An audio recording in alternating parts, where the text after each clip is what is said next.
There we go. So we're not going to start playing Mod Organizer. We're actually going to play Photoshop. Actually, we are going to play Mod Organizer.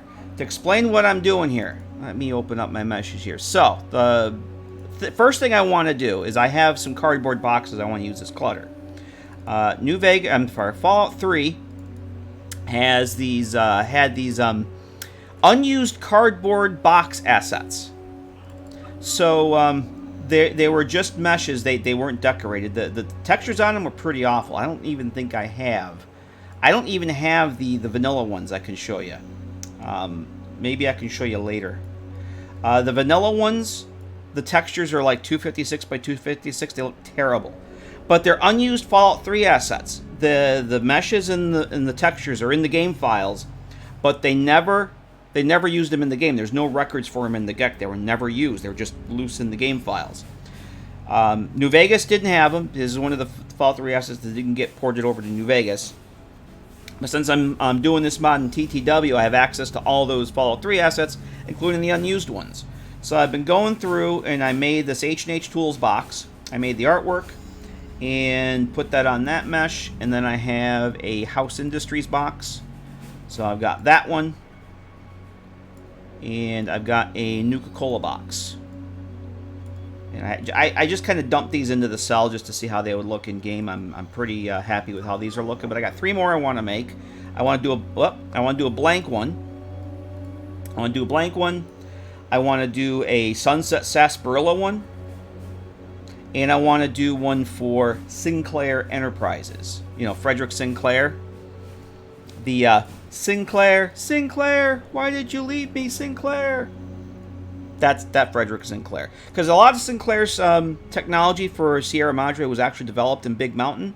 So I don't think it's too out of the realm of possibility that some of those components would have been shipped to the Sierra Madre in Sinclair branded boxes. So it never said the name of his company, so I came up with a Sinclair Enterprises logo that I want to put on the cardboard boxes. It is a box stream. Absolutely, we're doing boxes. Get excited for that. It's gonna be hot and heavy, cornbread. You may have to you may want to send the kids out of the room. I'm just saying. So I got actually I have 2 different kinds of yes. Oh, Twitch. Yes, with the fine for Lander, are we talking the first offense? Because that makes a difference, and I'm sure you're asking for a friend. Is it the first offense? So this is one that's slightly different size. The way that these are set up, let's just say no. Well, I think it's around 500 septums then, Lander. I think that's the going rate. Don't quote me. It might be 500 septums. I might be wrong about that. But that's probably a good ballpark guesstimate. So short of it is, long story, short ending. I have the blank one here. I'm pretty much set with this. And I am going to be losing chat. When I'm in Photoshop, it covers up my all my toolbars are on my other monitor. Actually, if I move these out of the way here, I could probably... That's a little better. Plus, you guys can see what I'm doing. So I have all the layers here for this. I have this top layer here, which actually is locked. Now, I did get these other effects here, too. So I want to stress this one up a little bit more before we put it on the mesh. And this is the stains. I have a whole folder with all these different stains. It's the stains, everybody. This is my stains folder. So we have paper mold, mildew spots, specks, a linear stain. There was a glue residue in here, which I'm not going to use on this. Because of the way the UV wrap on these work, they're kind of weird. There's 4 panels, but there's the top. The top gets used for the top and the bottom. And there's 3 panels for 4 sides. 2 of these get reused, and they're literally right next to each other. So you got to be careful about any artwork, anything you put on. Like I wanted to have like yellowed tape going over the top and over the sides. Can't do that because of how they work. I had to put it on the bottom, and it still looks pretty cool, but not exactly what I was looking for because these are just set up really weird. But I want to just take a couple of these things here and drag them in, like the, what was the one I wanted to try here? Oh, I don't know. Let's try the, is the subtle stain? Let's try the subtle stain. If I open this up. I mean, this one's pretty much done. I just got a hold of these yesterday, the different stain effects. I kind of want to see how they look. So you think, but Brad, it's white. It's not looking good. We just changed the transfer. Change the transfer mode. You can barely even see that, so we're not going to use that one. Just change the transfer mode. That white turns transparent. You can't even see that one, so we're going to go. We're going to use something we can actually see here. And I think... Let's try the paper mold. Come on, Photoshop. I don't know why it fucking hangs like this. There we go. And bam. That's already a lot better. It's more, better. So I think that's good there. And I can even make that darker if I wanted. So I'm just going to duplicate this one. And we'll flip it around on this side. Maybe put it down in a corner here. That's really all I need to do. Actually, I want these under the top layer. So I have this layer up here. You can see how that's getting darker. This is its own kind of a grunge layer. Do I want to make this... Nope. That's at 25%. Let's make this... Reduce that down, the opacity. So it's not quite as heavy. I think that's good. That's it. That's all I want to do on the blank one. We'll see how that looks. And if we got to save this a copy. Save it as a DDS file, and I should have that pinned. And then we want to go textures. I have a folder set up for the office clutter stuff, and we're just going to rename this. It's not a copy. Blank. And we want color, and that's it. That one is done. Oh, I don't have a shit. I don't have a mesh set up for that. Let's take care of that real quick. I might as well make extra ones in here, because I want to do 2 other boxes. So let's go to meshes, clutter, office. So I'm going to use this number one. There's 2 different boxes for some of these. I'm only going to do one of these for tonight.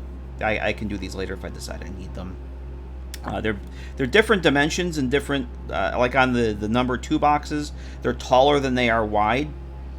And the vanilla boxes use the same mesh, which is fine because there's no lettering on them. But I had to do 2 separate sets of textures because of the way that they're wrapped. If I use the same texture, the text I put on, like the logos, doesn't face the wrong way on the larger boxes. So I'm only going to use this one tonight. We're going to just call this one blank. Like my brain. Okay, and I'm not going to add the texture in here. I might as well actually add these here too. We're going to go, this one's going to be sunset. Actually, I might do another one of these too. So I'll make that a 1. And then we're going to add a Sinclair. Sinclair, why did you leave me, Sinclair? A 1. Alright. So that should be that. It does look good, Lear, doesn't it, Cornbread? I'm glad you think so. I bought... This is from a company that I buy a lot of this sorts of these graphic elements from. And they have this collection. It's like called Office Supplies. And it's a 4-part series, and every week they send me a new batch. And I just got... This is so exciting. I got all these actually just today. The paper stains I got today. There's also a set... Actually, no, I got those last week. The ones I got today were the ink stamps. And these are pretty cool. And these are all these old retro... They must have scanned them in. All these different bits from, this Made in the USA thing here, and all these numbers, and a paid stamp. And you can drag these into your artwork, and you change the blending mode to get rid of the white background. and you work it you work it in your artwork. And this stuff is actually cool. Stuff is very, very cool. And the other one, the first one I got, I have a whole folder of all their stuff because it's so damn good. Paper clips and those old-fashioned paper fasteners they used to get on the manila envelopes, and rusty paper clips. I want to do some folders with like the rusty paper clips and the hole punch edges on them. Rusty staples. This is some cool. This is when you're a graphics geek. This stuff is really awesome, and this is where the tape, the different kinds of tape, like the Scotch tape, masking tape, and if you change the blending mode in Photoshop, you get that yellowed, like that ancient acetate tape that looks like it's yellowed from sitting someplace for 100 years. It's good stuff. It's very good stuff. Ink stamps and the ink spots. There you go. Alright, so we got to go back into NifSkope. And what I'm going to do now is that texture I just saved out, I'm going to put that on to the mesh I just made. The missing mesh. I got to find it. What did I call this one? Okay, this is the blank one. So we're just going to go in here, down to where the texture set is. And I'm going to use the vanilla normal map. It's not, these things are so small, and some of them will actually be made fairly small. It's not worth making a new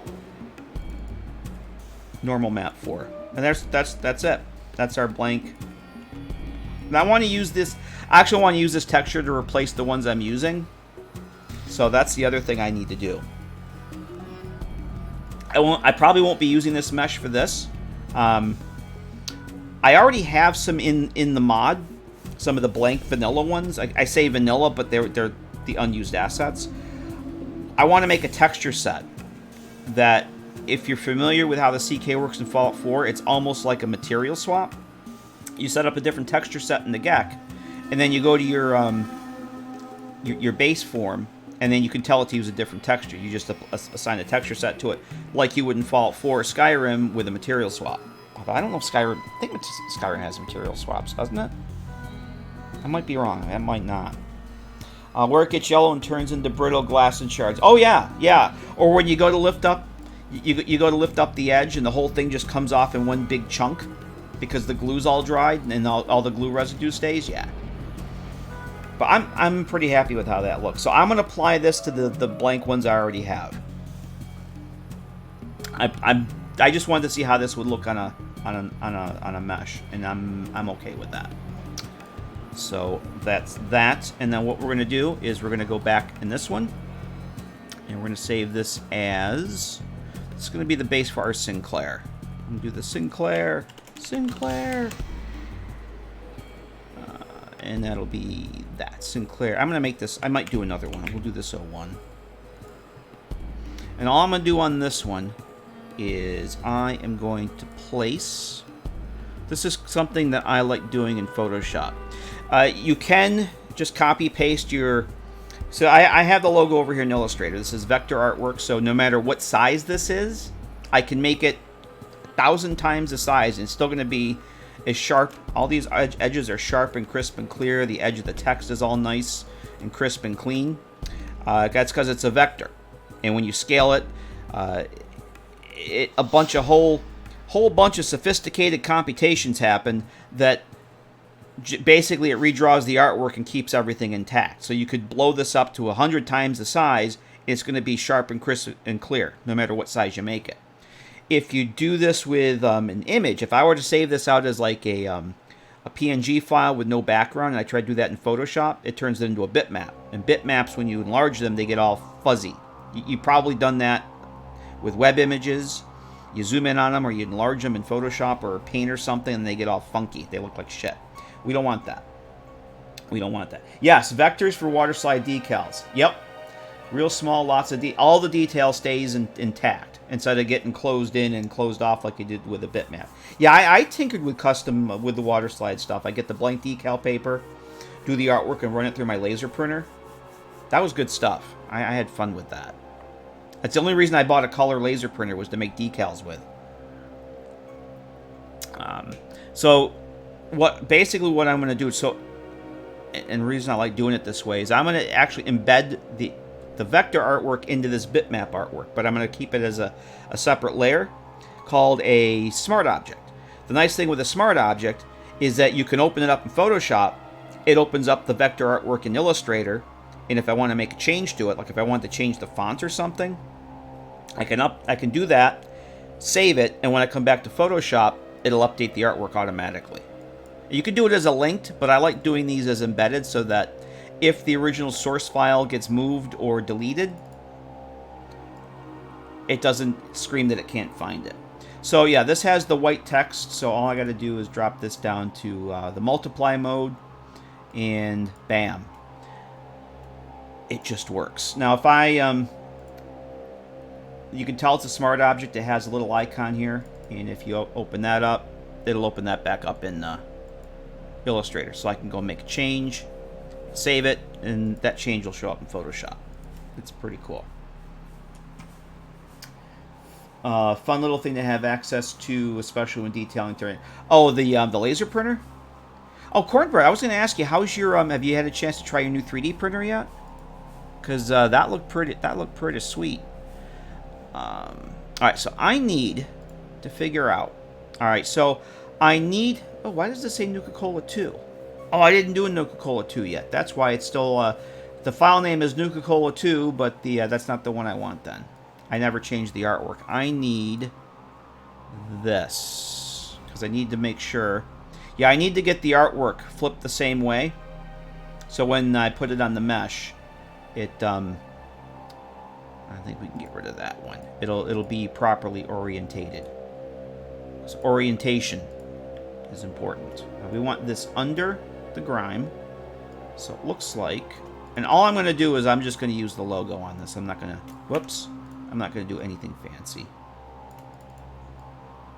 I can always go back and tweak this stuff later. I just wanted to get these things set up in the game. Do I want to put tape on this? I think I might put tape on this, like on the bottoms here. So we need those. We need 2 more. And I will go and eventually I will, once I get these.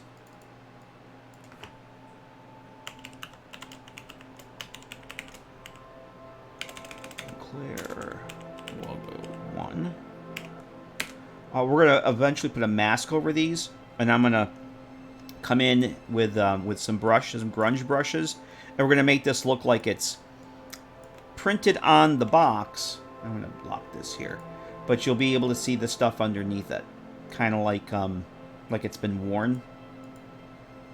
You ran some test prints, came up pretty well, but need to adjust some settings, really dial in the exposure. Oh, nice. Well, at least you've had a chance to play with it. And and test it out. There's nothing worse than getting something cool like a new toy like that and not being able to have the time to tinker with it. I got a new laptop a couple weeks ago, 3 weeks ago now, and it was like 4 days before I could even do any. I booted it up to make sure that it loaded and everything worked, but it was almost a week before I could even get the extra RAM and the hard drive put in. I was like, oh man, I just want to get this thing set up, and I just didn't have time. All right, so we have our logos. Oh, I hate it when meshes are missing. I absolutely hate it. It was there taunting you. Cornbread, use me, turn me on. I want to print. All right, so those should be good there. So what we're going to do next is I'm going to put a layer mask on these. And we'll do that by hitting that. So basically what we're going to do is we're going to kind of paint in reverse. I've got the layer mask here. Nope. I don't want to view the properties. I've got the layer mask on. Let me get these in order here. Let me flip the layer order because otherwise I'll get confused. I am going to go with a grunge brush and take out bits of these so that it looks like they're a little more weathered. And these are all multiply. Yes, they are. Okay, so all I should have to do is I have my brush palette over here. Let me see if I can, so you guys can see what I'm actually doing here. I have all these grungy brushes and scratches. Let's start with the scratches. Jaybird with 100 bits. How are you, Jaybird? Thank you very much for those. How are you? I hope you're doing well.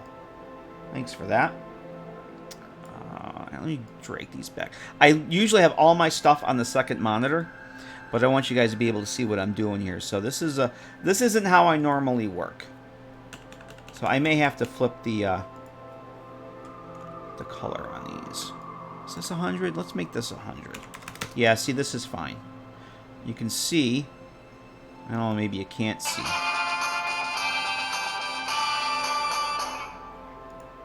Vin Hallen just subscribed. Vic! Holy Christmas, Vic gifting a sub to Vin Holland. Vin Holland, how are you? Enjoy that gift sub from Vic. Vic, thanks very much for that. Now, oh, I see. Oh, fucking Photoshop did it again. I go to type in 100, and it types 1. How about 70? Is this doing anything? There we go. Alright, let me back up. And redo this. Vin Holland, how you doing? Good to see you. Yeah. Oh, Vin Holland, we haven't even launched the GECK yet. We're doing the multi-game medley. We're doing Photoshop. We're doing Illustrator. We're doing NifSkope, MO2, and then maybe the GECK. We will be getting to the GECK, but the GECK will be the last of the multi-game medley. We got other games to play here first. They're equally important. So let me go back to where my scratches were. Yeah, I went to change the opacity on this, and Photoshop has this wonderful bug that they've never fixed. Where if I go to type 100, 100, it doesn't register the zeros. So I'm clicking on here, and nothing's happening, and I look up, and the opacity is 1%. Thank you, Photoshop. Where are my scratches? So I'm gonna go back and do these scratches again. So essentially, what I'm doing is I'm hitting the layer mask. You just see that? I didn't want to do that. Let me get these down. So there's my brush, and if I click that, you should be able to see where it's kind of in here. It's starting to remove bits of the black artwork. So it's going to look a little bit more distressed this way. Thanks very much, Vic. I appreciate that. Yet another gift sub from you and Wally. These always start off really big, so I like dropping them down. Yeah, this is actually coming pretty good here. I'm gonna make that. Do I have? Let's go with this subtle brush. Oh yeah, let's make some of this blend right in. I think that's probably good. I don't want to do too much. You can already see we started with this. And this is looking nice. I do want to get some more visible scratches on that. So how about we go with an edge brush? No, not that edge brush. This edge brush. Let's go right through to make it look kind of scratched. I'm okay with that. I could also drop the opacity on this too, but I think that's pretty good. I don't like messing with the actual opacity of the layer. I'd rather apply the brush and let the brush make it look like it's faded into the it's like it's worn away or faded, rather than, because I could. Well, see, I already just made this 85. I don't want that. Oh, actually, that is what I wanted. That's not the. Let me lock these here. I don't want to mess with these. Actually, I do want to mess with those. Nah, you know what? Fine. I'll leave it for now. I was thinking, because I have these layers, I've actually modified the opacity on. This is 85%, so if I were to drop this down to 75, I have a paper texture underneath. I have this paper texture right here, which you can't really see because of the stuff on top of it. So I have layers upon layers, just trying to make things look a little bit more old and weathered. But I'm going to leave this at 85 here. So if I drop the opacity of these, more of the underlying textures are going to come through. It gives it a little bit more weathered, layered look. But I think this is fine. I can always go back. And this texture is only 1K, because they don't need to be huge. It's like 1024 by 1024. The original, the vanilla ones, are 256 by 256, and they look freaking terrible. So, Wally's doing good. Nice.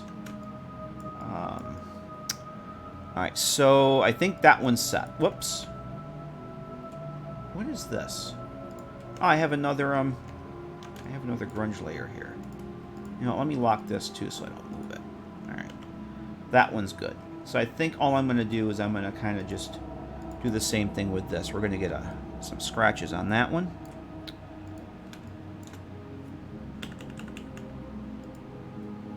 Ooh, I like that. It's a little strong though. Let's knock this down to 70. That's better. Make this one smaller.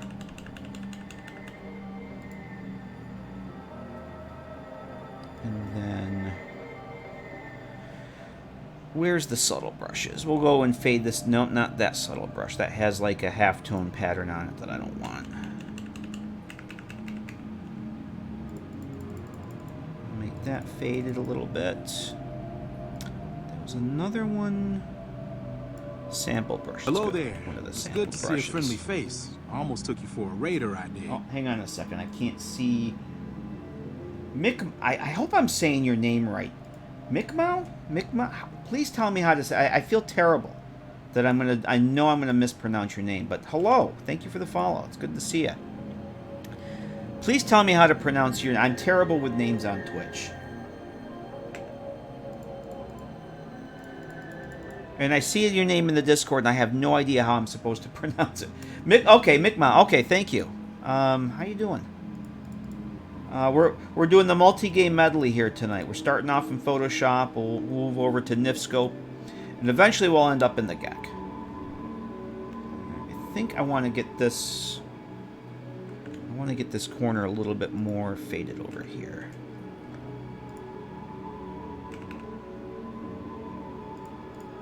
No, not quite that much.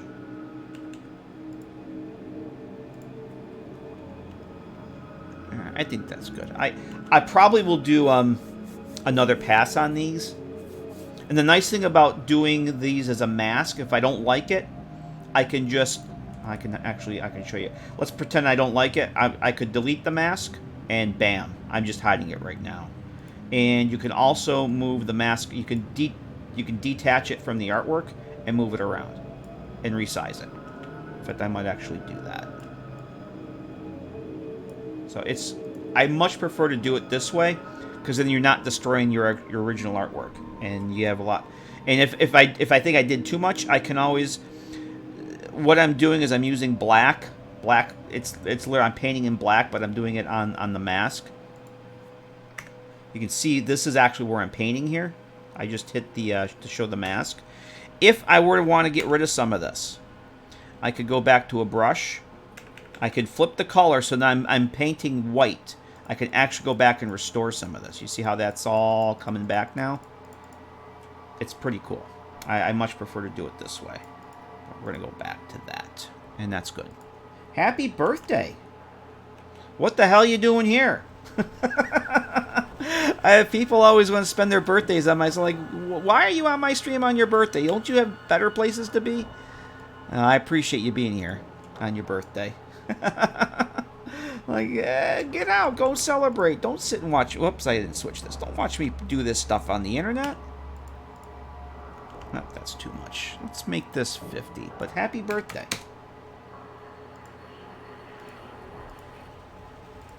There. I'm okay with that. Okay, so. Last one. I am going to put some tape on this. I'm going to put some of that yellowed tape. Let's do this one.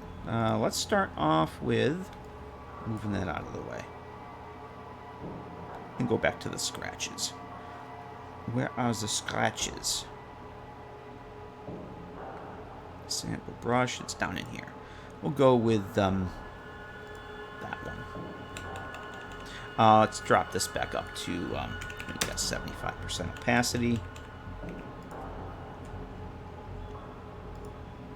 So I can't even see that one. And the other nice thing about having these in layers with their own layer mask is I can click over here and do this, and it's not going to affect these. So if I went outside were to paint outside the lines, as it were, it wouldn't affect anything else on the other layers.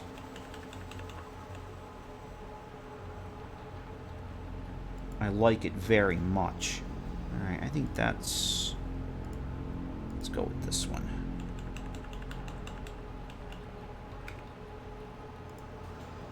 There, I think that's pretty good. And so this one doesn't have a whole lot of solid in it. So it's mostly the lines. So the only real solid area is that's kind of why initially I had this was just another line with black text. And it's like it needs something. It needs to have that black background to make the Sinclair pop, and because I didn't want it was competing with the Enterprises text, so I added the black background to this and made the white text. I think it looks better on the box. Now I don't have no idea if Sinclair Enterprises is a thing. Frederick Sinclair's company is never mentioned by name. It's just always Sinclair. Everything I could find, I just came up with the Enterprises. So it could have been something else. I mean, Robert House has House Industries. Frederick Sinclair could have Sinclair Enterprise. It sounds like he had his hands in a lot of different stuff. So I figured Enterprises would be a very enterprising name to use. I don't know. It sounded good. And it's easy enough for me to change if I find out later it's like, nah, it was called something else. Actually, if it actually did have a company, it's easy to change. But I don't think it's a company name is ever mentioned anywhere. I do want to use one of these. Let's make this one look scratched through the middle. Come on, Photoshop. Don't beep at me. So that's not going the right way. So I want to go over here and flip that 90 degrees.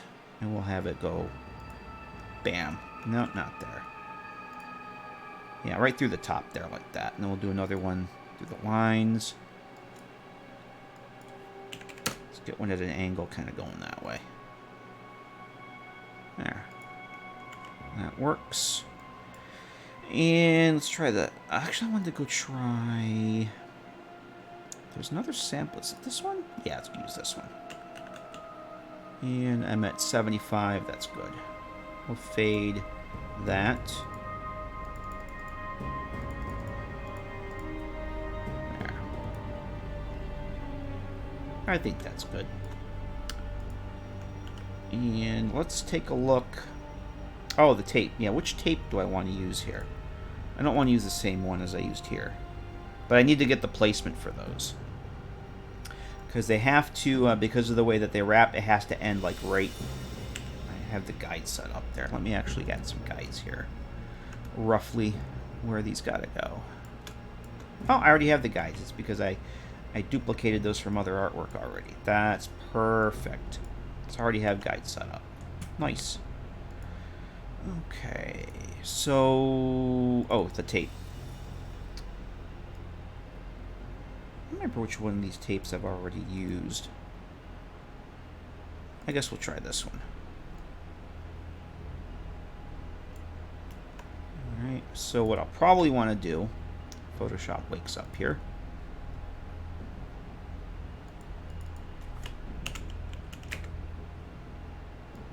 Is let's put that below. I think we'll put that right there. And we don't want it white. So what... Whoops. Let's lock that layer.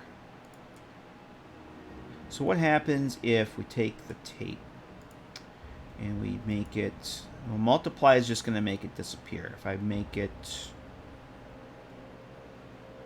Color... Oh, color... Yeah, the linear burn. We'll use a linear burn. And we'll make it kind of there.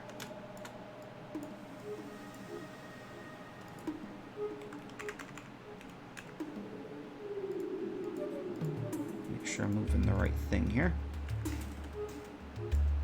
And can I darken this at all? Yeah, there we go. Alright, cool. I think that's a little big, though. Let's...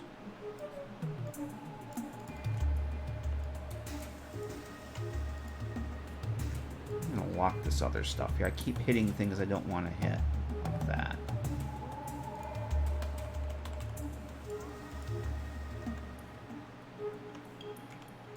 Alright, cool. So there's that.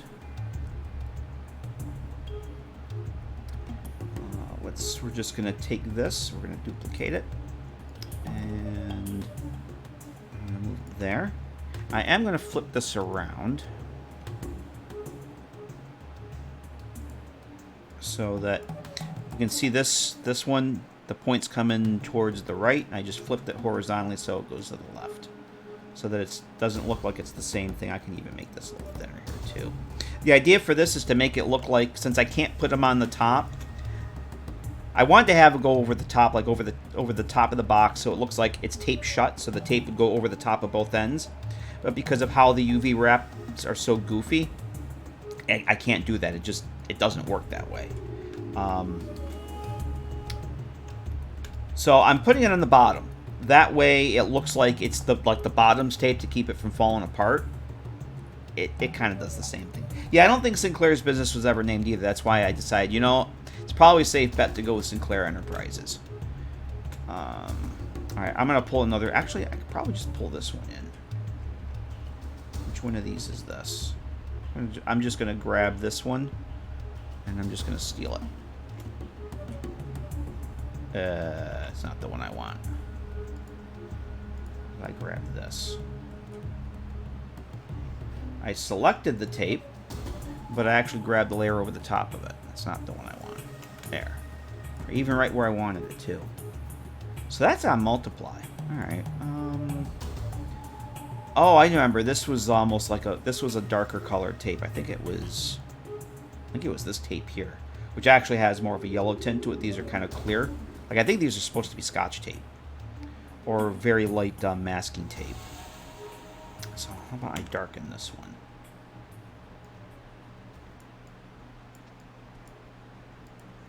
Let's see. Yeah, that's a little more prominent. Ah, that looks good. I am okay with that for a first pass.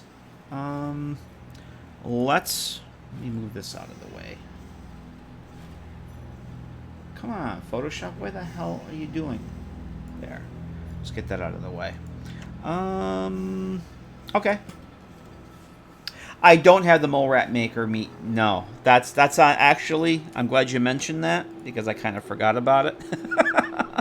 I have a do list over here, and I'm putting it on there right now. Mole rat meat maker.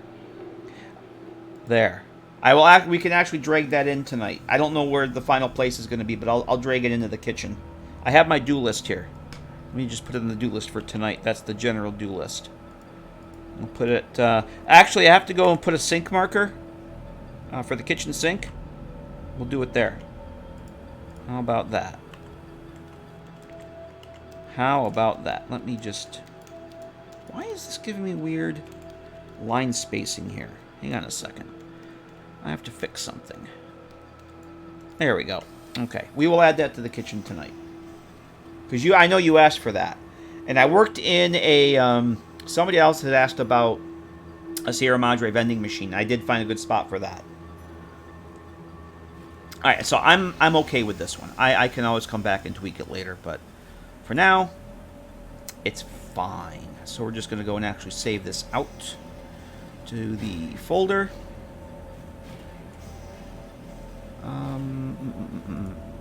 Where we save the other one.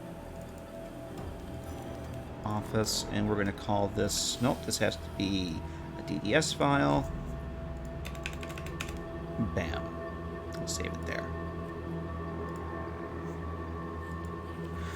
No, I actually scripted a Mole Rat Wonder Meat Maker for a lot of my Fallout 4 mods. And I never used it, but I wanted one. Because it didn't exist. I had to script it. I had to come up with the mesh for it. And I had to actually... I had to create the alchemy item.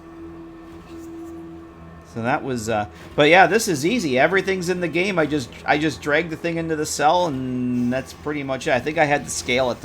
I put one in the Scavenger's Safe House, and I have one in the Outcast Hideout, too. For New Vegas. Literally just drag and drop from the object menu. It's all done.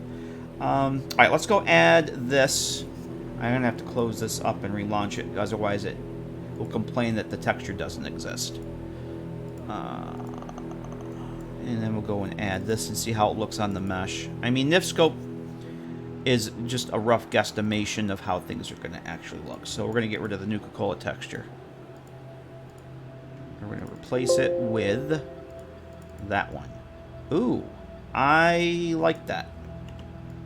I like that very much. The ends get stretched a little bit, and there's really nothing I can do about it.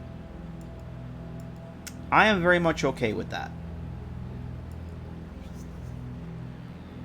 Oh, that's right. There's one underground hideout. Well, the original Fallout 3 one had it, so I had to put it there. But I'm okay with that. And on the bottom, it actually does look like... it actually meshes up pretty well with it on the bottom, but I can't do it on the top because of how these things... Unless I wanted to do... Now, see, that's the thing. I would have to be on 4 sides because of the way that you see how... It's hard to explain without actually doing it. I wanted to have the tape go across the top and down each side, but because of the goofy way the UV wrap works, it would show up cockeyed. Like, it would be here off this edge where there's nothing going the other way. And it was just like, you know, I'm just going to do it on the bottom. It's fine. You get the idea. Alright, well, that's 1 box down. Or 2 boxes down. Let's do the... I'm just going to do the Sunset Sarsaparilla one very, very quickly. I don't want to spend a lot more time on that. Do I want to start off with use this one as a base? Let me look at the other ones here. I'm going to close this up. So the Sinclair box is done. Let's see. I want to start off with the house. Oh, that's the DDS file. I don't want the DDS file. Where did I have these? I have to go back down. I want to go back to get my Photoshop file. Just give me a second to remember where I saved that shit to.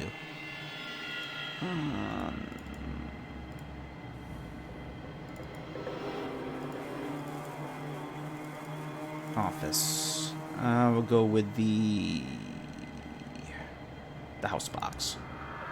There we go. I'm going to use the house box as the... we want to save. No, I don't want to save that. I didn't change anything. I'm going to resave this as the sunset box. And we're going to use this as a base. Well, let's see. Do I have these on... Whoops. Okay, I think I'm going to be lazy. And I'm going to reuse what I have on... Do I actually have... Rectangle house? Oh, I don't have... Okay, this is text. Oh, alright. I'm still going to be lazy, though. We're going to get rid of... I'm going to hide this stuff for now. I'm going to... Basically, what I'm going to do, I have the different logos on 3 different groups here. Look, if I hide everything there. The logo is actually text, and the lines are just lines. So that's not like actual external artwork. It's actually just text that I did right in Photoshop. But what I have is let's close up this. I have a Sunset Sarsaparilla logo. I need to make it black and white. And I thought I did that already. And I was looking for it earlier and I couldn't find it. So here's what we're going to do. I'm actually going to keep that. No, we're going to move that over to my other folder here. We want that here.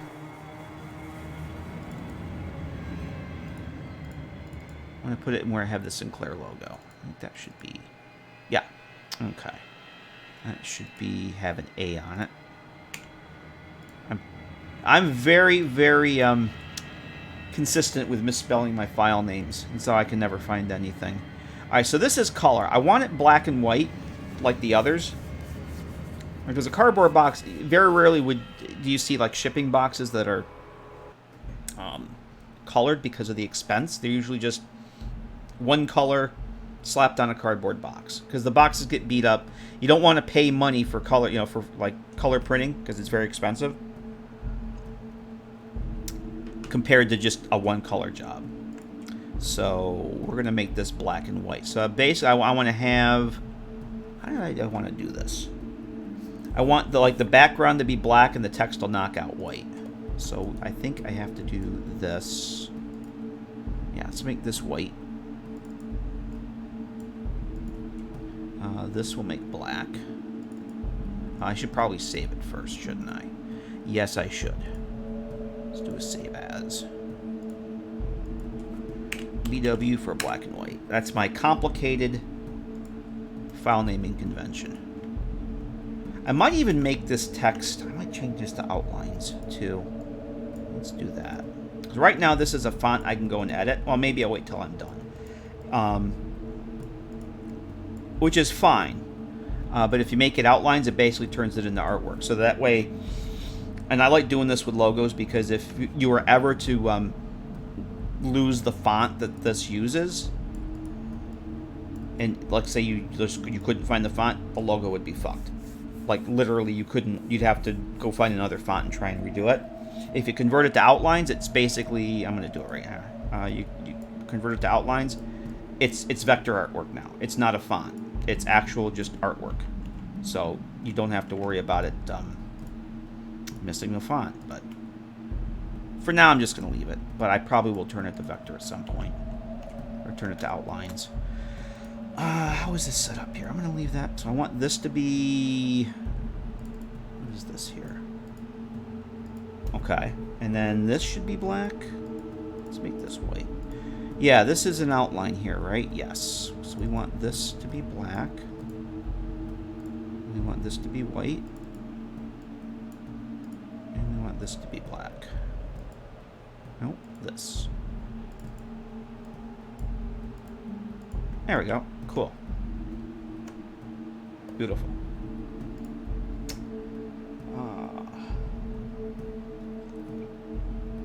Alright, so then...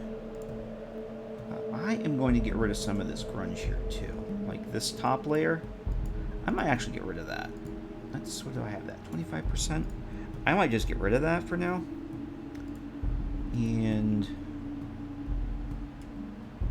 I'm going to get rid of some of this other stuff here, too, like those. I'm going to use some of those other cool things that we just were looking at earlier. Some of the stains and whatnot. And we're going to take...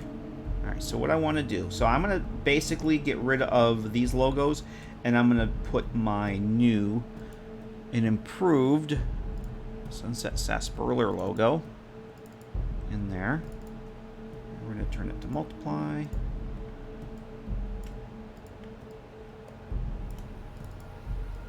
And we're going to flip it.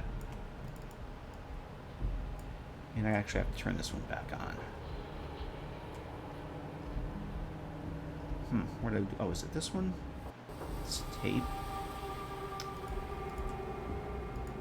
Okay, we can turn those off. I just basically need this for the placement. So this actually has to go... Which one is this? That's that one. You know, while I'm doing this, how about I do this? 3, 2, 1. Okay, that's that one. We want the logo. Let's go into group 1. There we go. So you can see how it picked up the mask because I have a mask on this. This is, I'm just going to be lazy. I'm just going to keep that same mask, and I'm not going to, because this is a group of all these objects in it, and I had the mask on the object. So because I put that logo in this group, it picked up the mask that I have. So I don't have to go and do that. I'm just going to use this. We're going to be lazy. But what I will do is I will probably move the mask a little bit.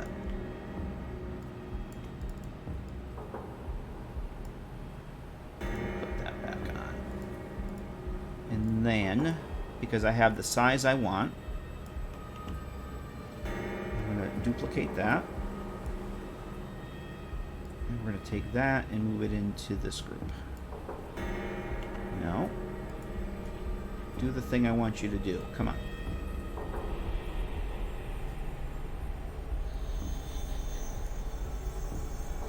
So I want to put, is this group 2 over here? Okay, that's 1. That one's set. 2 is the bottom one there. So that is... Nope. This can get a little wonky sometimes. I didn't set this file up the way I should have.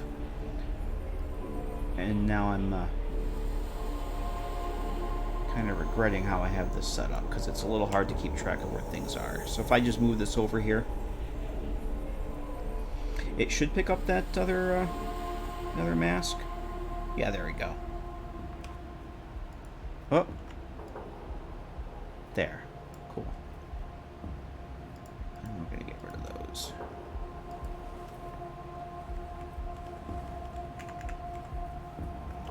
Alright, I might want to change the color of this too, of this box. I might tweak that a little bit.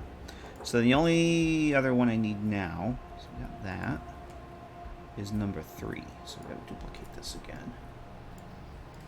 Bring that up. Just get it out of there and move it to where I want it. Is that? Oh, okay. That's in number 3 now. Oh, cool. Easy peasy. Okay. I'm okay if these aren't exactly lined up. That's fine. I'm going to get rid of the tape on this. Because we just... I don't want to have tape on all of them. I want to use some other stuff on this. So we'll get rid of the tape. And I wanted to change, because I have this, the Nuka-Cola box is almost that same color. And if they're going to be kind of next to each other, I don't want them to be looking exactly the same. So I'm just wondering, what do I have underneath here? Okay, that's 30%. What if I made this 50?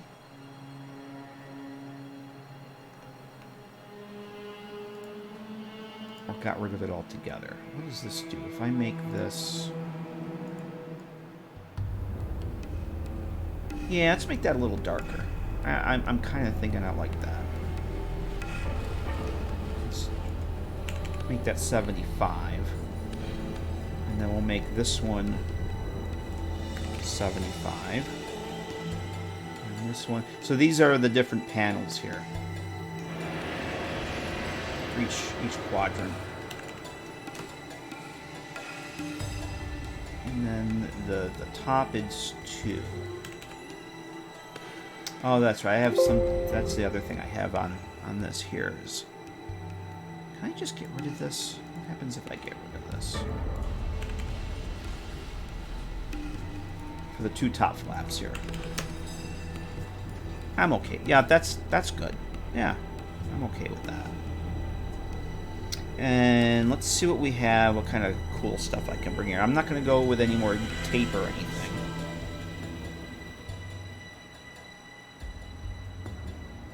Yeah, I'm not a fan of the subscription model, but I need this stuff. I tried to use GIMP a while back when I was a Linux user, like way back 10 years or so ago. Actually, it wasn't even that long. I really tried to use GIMP and Inkscape. I just couldn't get into them. I had been using Illustrator and Photoshop for so long. I kind of was thinking I'd add some of the stamps on this. Like, whoops. Like, that might look kind of cool. Just, there was a red one over third class mail. I'm just one of these random stamps on one of these. What would this look like? Just a random stamp, like, on the bottom or something. Might look kind of cool. Or even on the top. Maybe I'll put it on the top up here.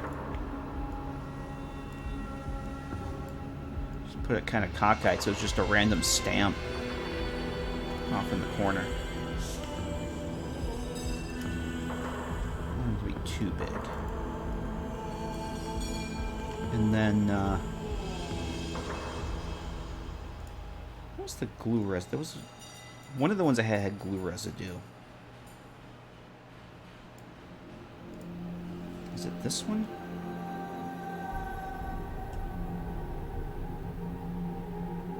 What am I looking for here?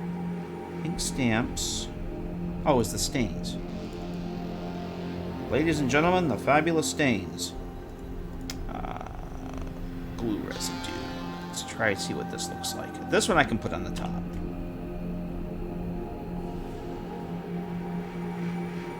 Come on. Alright, we are gonna do multiply on that. I can do multiply. Nice. I'm actually tempted to take this, kind of put it over that number and see what that looks like.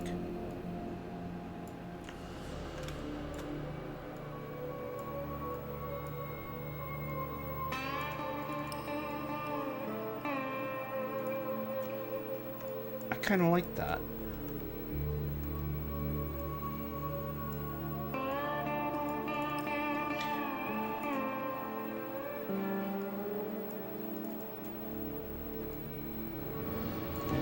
I kind of dig that, actually. I do want to stress the numbers, though. I want that. I might put this back on the top when I'm done. Where did that go? Which one of these? I should start labeling these because I don't know what one I just put in here. What layer is it? Okay, so this is the number. So this has got to be the glue. Well, the thing is, you need more than one program for a project.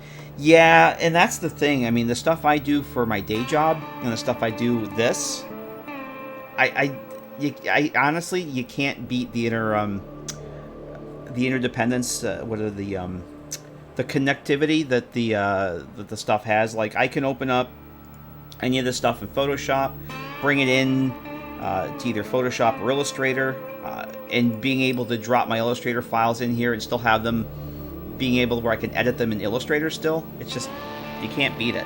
Hey, Brad, how you doing? Hey, Cazador. I never use Paint.net. I know some people use that quite a bit. But I've always used this.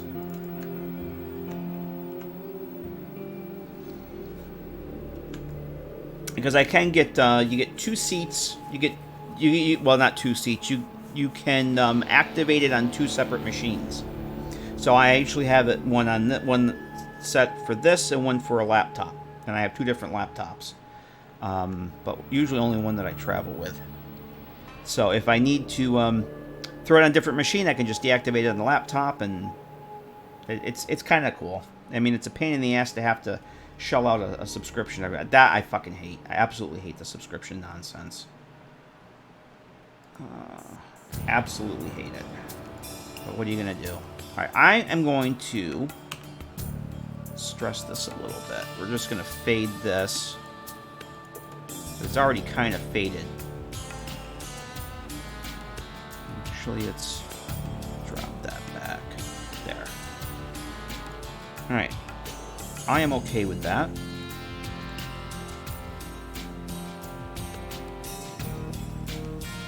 Now,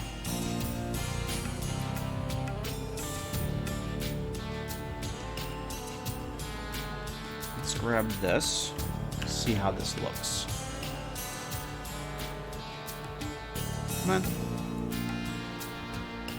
Does this show up as,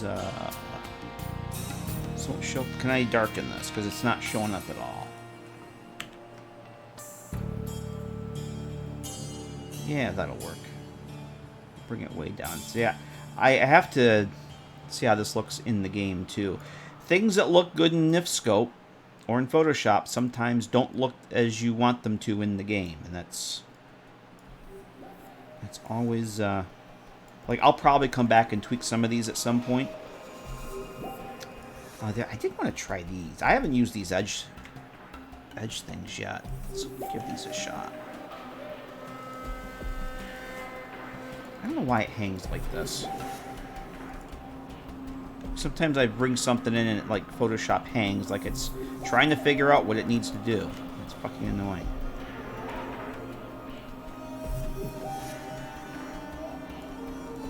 I haven't used Photoshop since high school. Well, how long was high school? See, Photoshop didn't exist when I was in high school. How about that? When I was in high school, there was no Photoshop. You used halftones and yeah, markup tables. and airbrushes. The first time I used Photoshop in college, I think it was like Photoshop 2.0 or something like that.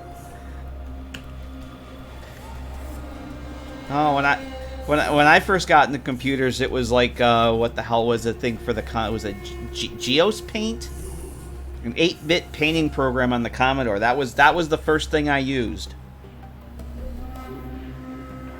And then Mac Paint on the Macintosh. And I'm not talking an iMac, I'm talking a Macintosh. The little box with the screen. The little beige box with the floppy drive. You graduated from high school in 2010. Oh, okay. Well, that explains it. That explains it. Yeah, see, when I was in high school, there was no Photoshop. There was none of this stuff. Alright, computer? What are you, rich to have a computer in your house? Yeah, when I graduated high school, my best friend had an Atari 800 XL. And that was the coolest thing. And I think he had 16K of RAM. Not megs. K. 16K of RAM. Something like that.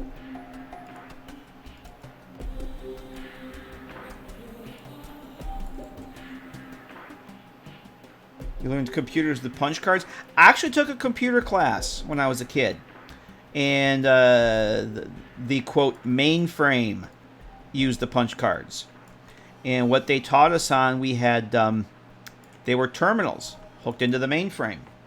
Would it one crisis? Yes. We had printer terminals. It was a terminal that you would log into the mainframe and do your stuff. But instead of having a screen, it was that green and white paper with the holes inside. And that was the screen, was the frickin' paper rolling over the edge. Back in my day, we walked 20 miles uphill to school and 30 miles uphill back from school. We walked uphill both ways. When I went to school, I walked 15 miles uphill both ways. First computer had 4K of RAM, paid up to $150 for the 16. I had a my first computer was an Atari 800 XL that had 64K of RAM. I think my friend ended up upgrading his, but mine came with it, 64K of RAM. And I still have it. I still have the original box, and the marketing blurb on the back of the box says was it? Oh, maybe it was 60. Yeah, 64K of RAM. What will you do with all this memory? Oh, I don't know. Write a text file? What will you do with all this RAM? And then I paid I drove 2 hours, paid $150 for the floppy drive, because nobody where I lived had them. It was awesome. 300 baud modem. Alright. So I think I'm set with that. I just want to go see how this is going to actually look now. So let's go put this onto a box in NifSkope and see what happens.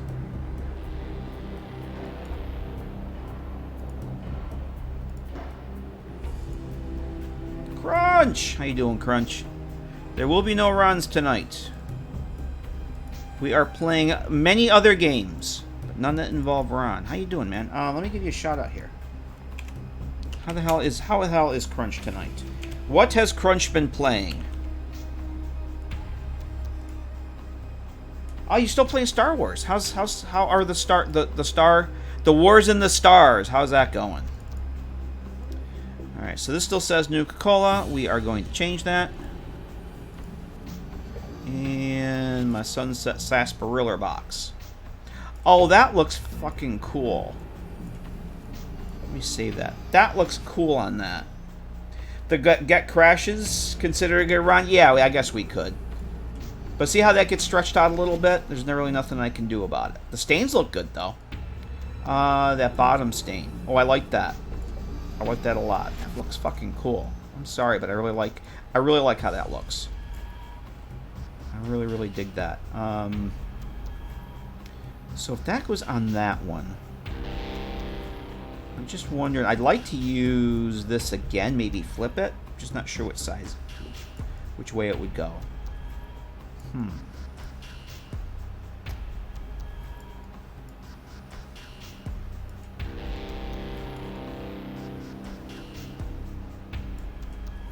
A portable terminal? You mean a laptop? I do. I have multiple portable terminals.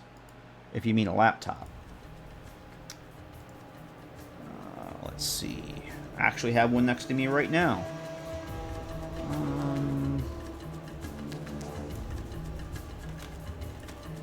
What am I looking for? Oh, I wanted to use this.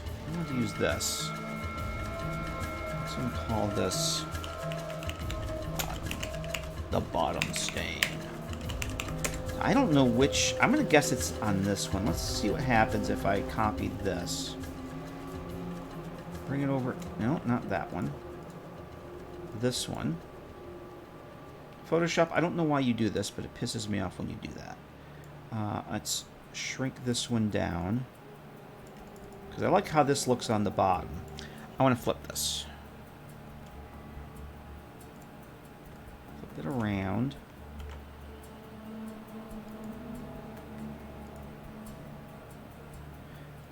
If you have a link or something you want to look at, you can drop it in the Discord. Not export.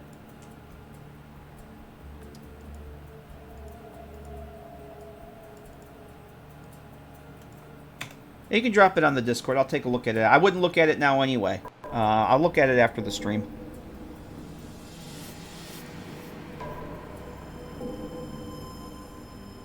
What am I doing here? Nope, not that one. That one. Yeah, we're going to replace that.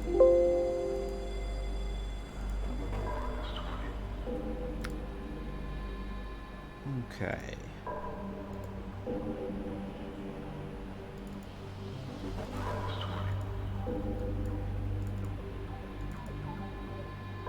This. I'm not sure which side that's going to go on. So it's on the one side. See, this is what I mean with the UV wraps being really bad. I would like to have that on the opposite side, but that's fine. Like, the stuff shows up right next to each other, and it would be much better if they had wrapped things differently so that they were mirrored instead of being like right next to each other like that, but that's fine. Which I'm okay with that. That's fine. I think. Like that. 18-pound device, the breakout pins. Oh, I've seen pictures of those. Yeah. I know what you're talking about. No, the closest thing I have to that is one of the old original Macs with the handle on them. And a 40 megabyte hard drive. Scuzzy. That sounds like a freaking jet plane taking off when you turn it on. See, if I put this... Actually, let's see how this looks. If I put this on the other one... If I duplicate this and put it here... It's going to show up. Let me flip this again. Actually, do I have another one of these? Instead of using the same one. Isn't there another one of these I can use? Yeah. Let's use this one. Come on, Photoshop. Why you hang? Alright, we're going to get rid of this one. Instead of reusing the same one 3 times... Wow, that's huge.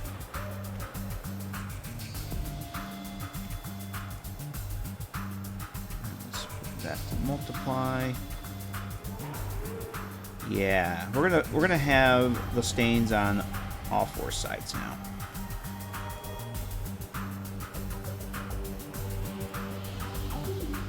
Nope. Damn it. I gotta lock this one too then, right?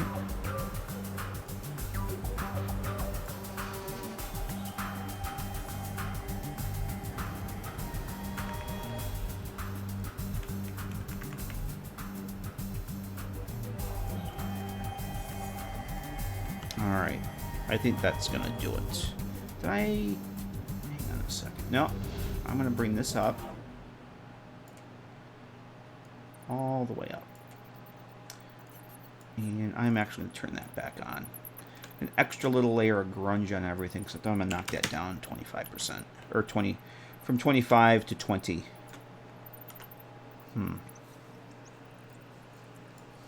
Let's go see how that looks. And I think I'm going to take a quick break. And then we'll load up the GECK and start putting these things in there. Nope, not that one. Sunset Sarsaparilla, yes. Replace. So now, yeah, we have stains on all four sides there. I might actually... I'm okay with that. I was thinking of maybe flipping this one so that these dark spots were down. I might actually do that. So that these dark spots are here, because that's a lot of gunk on one side. So let's transform, flip, and save it. All right, Mick. Mick Mouth, thanks for happy birthday. Of course you got stuff to do. It's your birthday. Thanks for stopping in and hanging out. I'll catch you later. Yeah, if you want to drop a link to that computer on the Discord, I'll check it out after the stream. Because that sounds cool. I'll probably want to go buy one now. But happy birthday. You take care.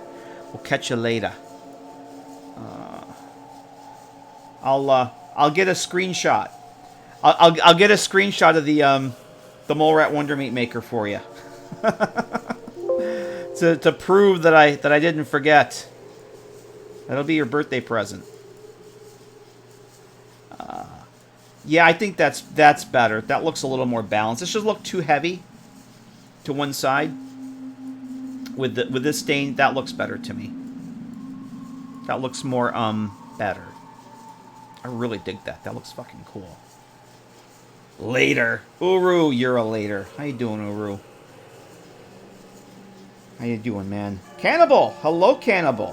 Hello, guest. Yes, it is a New Vegas modding stream. We're doing the multi-game medley here. We're playing Photoshop, Illustrator, Mod Organizer, NifSkope. We'll actually be playing GECK here in a little bit. Yeah, I'm okay with that. I am very much okay with how that looks. It looks pretty fucked up, and that's what I wanted. So, I think we are set. I'll actually close up Photoshop here. I'm going to leave Bridge open. Close that up. I'm going to get the GECK launched, but what I'm going to do is I'm actually going to take a quick break, because I've been going for an hour and a half now, and I got to get up, stretch the legs, and get some water. And not enough software, no. The box, yes, I did the box artwork myself. Well, let me open back up. I'll explain what I did. Since you just got here and you asked, I will show you what we just did. Let me open this up. So I had some cardboard. I'll open up the Sunset Sarsaparilla one here. This is the one we just did. Now I've already done a few of these, but I had some cardboard box artwork that I've used in the past for other things, and we'll open up the H&H Tools one. So what we've got here is a failure to communicate. No. Fallout 3 had these unused cardboard box meshes, and I thought it would be nice to actually make use of those. They weren't in New Vegas. They were one of the assets that didn't get ported over. But Fallout 3 had these nice unused cardboard boxes. They had meshes and textures. They just game files. They weren't in the GECK. There was no records for them. I found them digging through the Fallout 3 assets a while back. But since I'm modeling TTW, the assets are there. So all what I'm doing is I'm retexturing. I did an H&H Tools. I've done a Sinclair Enterprises, even though it doesn't really exist. I've done Nuka-Cola, House Industries, and we just did the Sunset Sarsaparilla. So essentially, what I've done, since I have that mesh open here, this is all the original artwork this is the source file, all the different layers in Photoshop. I've done the logos, and we're doing, make them all look all distressed and worn and scratched. And we just put the, where's the other one here? Sunset Sarsaparilla, that we just did this one. So I just did the texture, and we just put that on the mesh and make sure everything lines up where it should, and it kind of does. And next step is to get them in the GECK and put them in the game. But yeah, that's the vanilla one looked pretty awful. I don't think I have. Actually, I probably should show those to you guys. You can see how awful they look. I don't think that I have those. Hang on a second. Do I have those? I probably don't. I'll have to wait till I open them up in the GECK, because I do want to change the textures on those. Yeah, these are all the new Vegas assets, and those are not here. Although, hang on a second. I think I brought those out on their own. I've got my GECK. Yeah, here they are. Let me unhide this. Oh, come on, really? Maybe this isn't going to work. I don't know why it keeps doing that to me. Yeah, see, it's not going to pull in the texture. Actually, I can pull in the texture. Let me open up the texture for you. I don't have these set up to be used, so... so this is the vanilla texture, right here. These are the Fallout 3 textures. And you can see that they're a whopping 256 by 256. And they look terrible. They look absolutely terrible in the game. So I made these 1K. Because they don't need to be any more than that. So they're a little more better, I think. And if I drag these in, you can see the size difference. There they are. These look absolutely dreadful in the game, but there were no other assets to use. So I'm going to actually replace the blank ones. I made new blank ones, so that's one of the things on my list here when I get back from the break. Is there a way to add all of them, just randomize how they spawn? You could probably do that with a script, but these are just going to be static objects. They're just going to be for clutter. But if you were to make them like a movable static, you probably could do that with some scripting.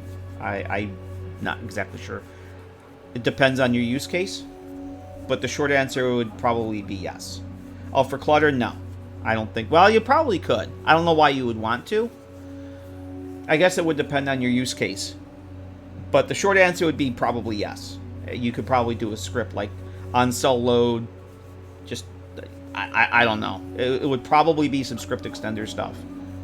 But that's way beyond my scripting capabilities. Because I wouldn't even know where to start with that. Short answer would be, I would say probably yes. And the long answer, the other answer is, there's probably a Stewie's tweak for it. Is there a mod that does this? Check Stewie's tweaks is my usual answer, because chances are exactly what you're looking for is already a tweak, and that Stewie's already done the tweak for. So, a 16K version of the box just for you, Uru. Yes, and I'll make it CBBE. CBBE boxes. Please and thank you. Alright, I'm going to take a quick break, and when we get back, I will actually have the GECK loaded up. And we're going to go, the boxes I just made, we're going to go try and get those into the cell, into the mod, and then into the cell. We got to bring them into the GECK first, so that we can actually place them. That'll be in a few minutes. I will see you guys back here after the break.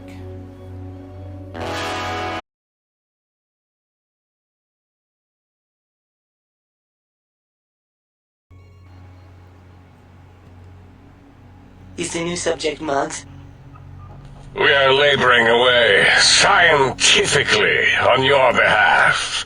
Toilless researchers, that is what we are. Toil, toil, toil. Gary! Yes. I think we're back. Yes. And we have the GECK loaded. Thanks for sticking around, everybody. Oh, I have to move my cell over here, my cell window. Because otherwise I can't see chat. And seeing chat's very important. Llama. Yes. Yes. The answer is always llama, Uru. You got it. But thanks for sticking around, everybody. Appreciate it. So I haven't done a whole lot since the last time I streamed working on this. And all I've really done is I did some tweaking around. I did get together a magazine display rack. Oh yeah, yes, llama. I still got to get that sound clip.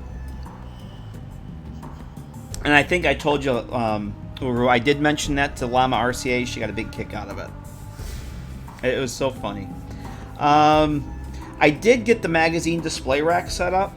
I found a nice modders resource that has a this cool little angled shelf on it, and I retextured it. I put like a metal texture on it. So all the skill books and magazines are here, and this trigger is linked to a container, and this container has the script on it that detects, like, if you put a Big Book of Science in, it enables the Big Book of Science reference. These are all initially disabled, so depending on what, as long as the value is more than one of each book or magazine, it'll enable the static reference. Now, TTW handles the Wasteland Survival Guide completely different than Vanilla New Vegas does, in that it doesn't really exist. Wasteland Survival Guide has been replaced, it's a survival book, by the Scout Handbook. The only Wasteland Survival Guide you actually get is when you finish, if you're in the Capital Wasteland and you finish the Wasteland Survival Guide for the lovely and talented Miss Moira Brown, you get a miscellaneous item in your inventory. That's your Wasteland Survival Guide. It's not an actual book like it is in Vanilla Fallout 3. The survival books for New Vegas would normally be the survival guide, but those have been replaced by the Scout Handbook. So what I did is I have it so that if you have that miscellaneous item from the Capital Wasteland and you put it in the container, let's turn this down just a second there, then this display will shut up, and all your other survival books would be the Scout Handbooks. So you've only got literally one of these in the game. And if you want it on display, well, you can put it there. So there it is. And that's pretty much all I've done. I worked on the box textures. Did I do anything? Oh, I did do a little bit more. Not in here. I did I did get some of the other boxes in because I needed to see how they looked in game. So I got the H&H Tools box, the House Industries box there. I kind of was working on this a couple nights ago. So I think these, the workbench areas are pretty much done. I do want to get some clutter on the reloading bench. But this area is almost done. One of the things on my list to do tonight, I don't know if we'll get to it. Last GECK stream, we did add this light over here. And I want to add another one over here. I have the on static over there, but I want to add another functional light over here. This is going to be the junk storage. And the other thing on my list tonight was to get the clutter for this done. So that when this is again linked to a container in the back, this is where all your junk stuff gets sorted to. That when you have the appropriate items in there, the clutter will display. And then when it's empty, it goes away. I wanted to get that set up tonight. I don't know if we'll get to that or not. Because I have maybe another hour that I can stream, so. And I have some other stuff ahead of this. We did the boxes. That was the main thing. But maybe we'll get to that. So I guess. Oh, before I forget this, Mi'kmaq would be very upset if I didn't do the Mole Rat Wonder Meat Maker. Aha. So I said that I would do it, and this is not going to be the final resting place. But for now, I'm going to stick it over here because we actually. Let me get this is actually the Sink Central computer. We have the Sink Central computer where I'm going to disable. And in the bedroom we have hanging out Christine and Ulysses. They provide the voices for the holotapes. Why they put their references in the sink and not some other cell, I have no fucking idea. But it's annoying as hell having them there. So I always have to hide them. I don't know why they put them in this cell. They didn't put them in another holding cell like they would normally with other NPCs, but whatever. I have to put a marker there. So there's the toaster. Beware the toaster. Toaster is there. Oh wow, this thing's fucking huge. All right, we're gonna have to shrink that down. So at least on Mi'kmaq's birthday, I can say that I actually went through on my promise, and I did put that in there. Whether it stays there, I might actually make it smaller. What is it now? Let's make it 34. So at least that's there. Our Mole Rat Wonder Meat Maker. Where else is that? There's only one other one in the game, right? Jury Street Station. Yeah. Okay. I saw it was another one. It's like, wow, I thought there were more than that. There's just the original one in Jury Street, and then this one. Okay. How about that? So I do have to put a marker so that the sink actually works. I haven't done that. That's on the list. Let's take a look at those wonderful boxes that we just did.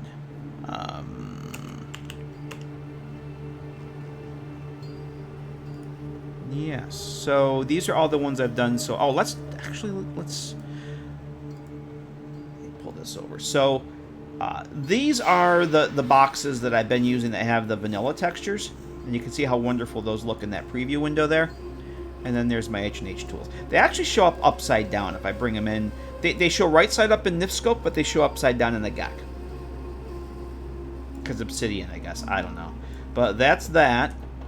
And then that's the vanilla textures. Aren't those awesome? Aren't those the awesomes? Yeah. So we are going to bring out those new ones in. In fact, let's do that right now.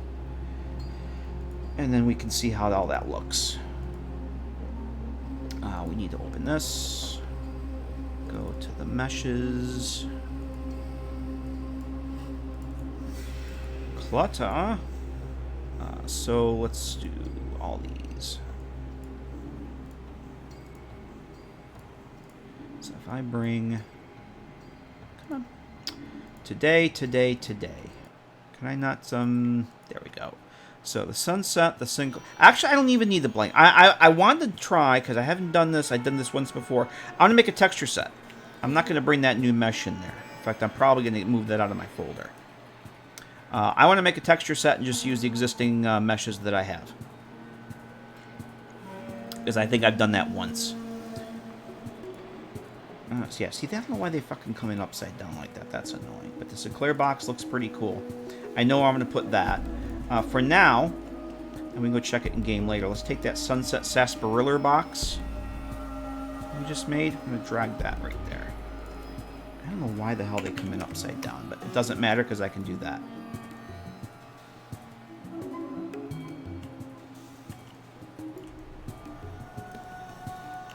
Oh, it's not quite on the... I really dig.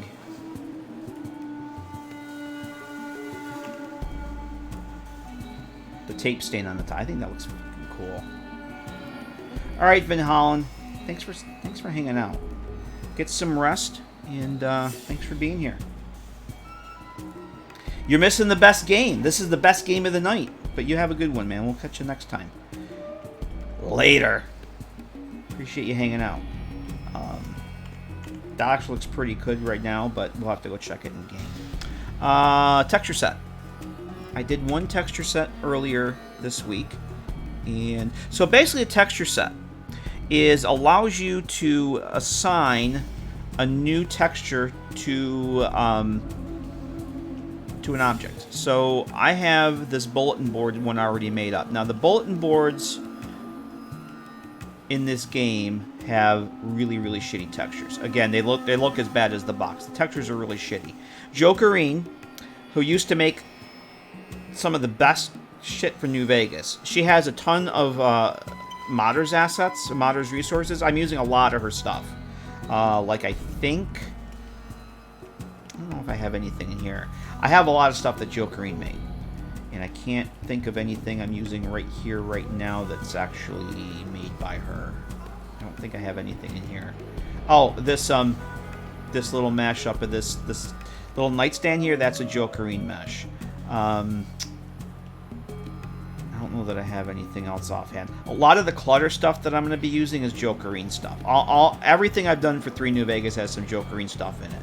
Well, she made this really nice, I think it was a 1K texture for the bulletin boards. I'm going to use those. Those are modders resources, and I'm going to start using those for my mods. I like using bulletin boards. I like using them in Fallout 4. You can put all kinds of like papers and posters and shit on them. They look really cool. So I have this little poster I made here. It's one of the end screen slides of all the scientists before they became brains in jars.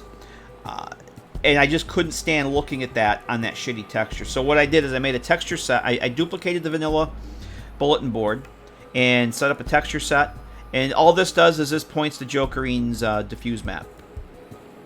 So it's almost like a material swap that you would use in the Fallout 4 CK. And that's it. And I want to make one for the boxes that I'm using. So I duplicated the... actually, if I find...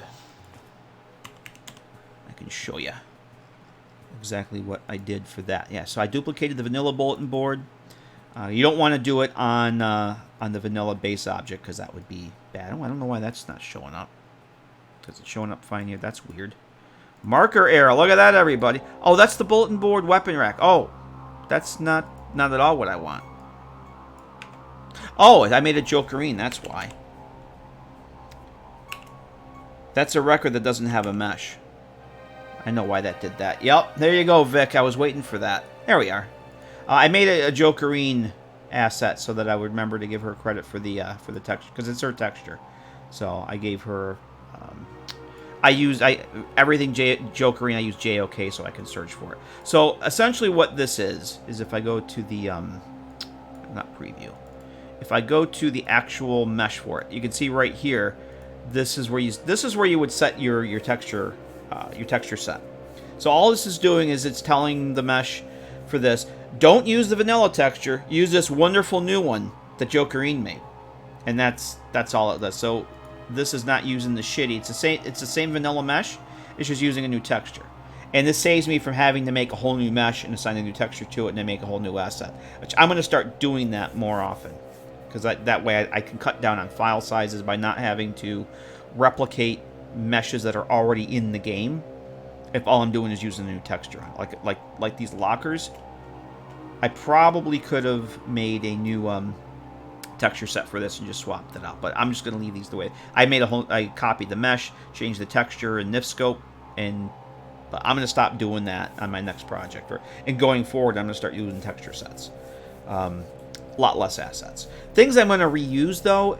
I don't mind making another mesh for it because then it's actually easier for me just to use that asset and either drag it into the GECK or just link the file path to the mesh that I want. I don't know if that makes sense, but it's kind of 6 of one, half dozen the other. But what I want to do is make a new texture set for the boxes because I have a couple boxes already. And I'm just going to duplicate this one.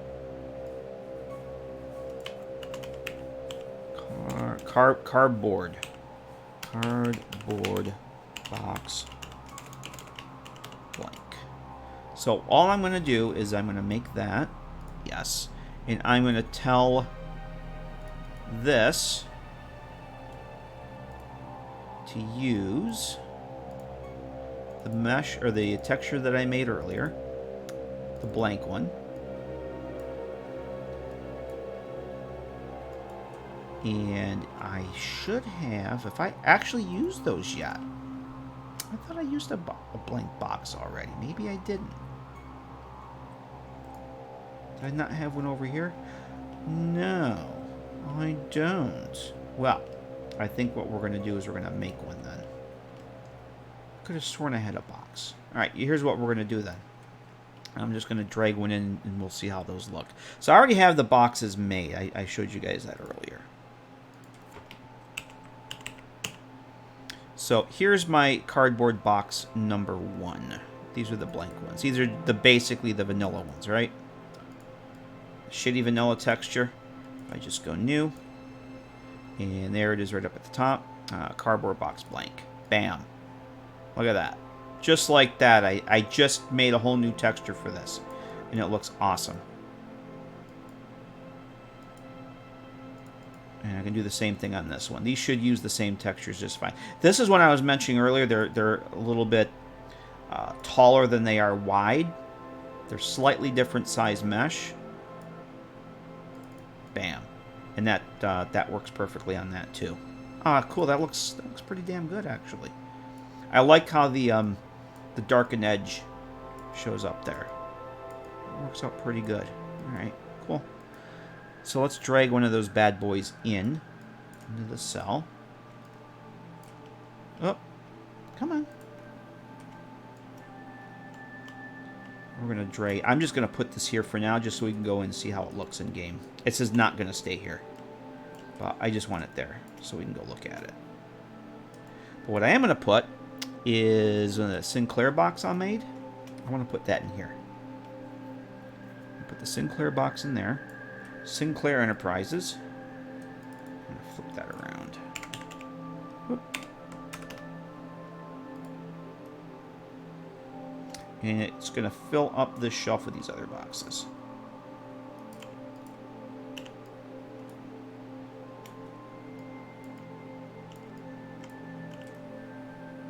Let's make that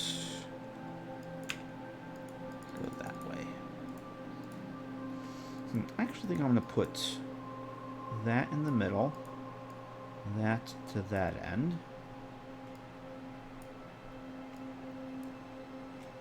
What about if I went this way with it? I think I like that better. Nope.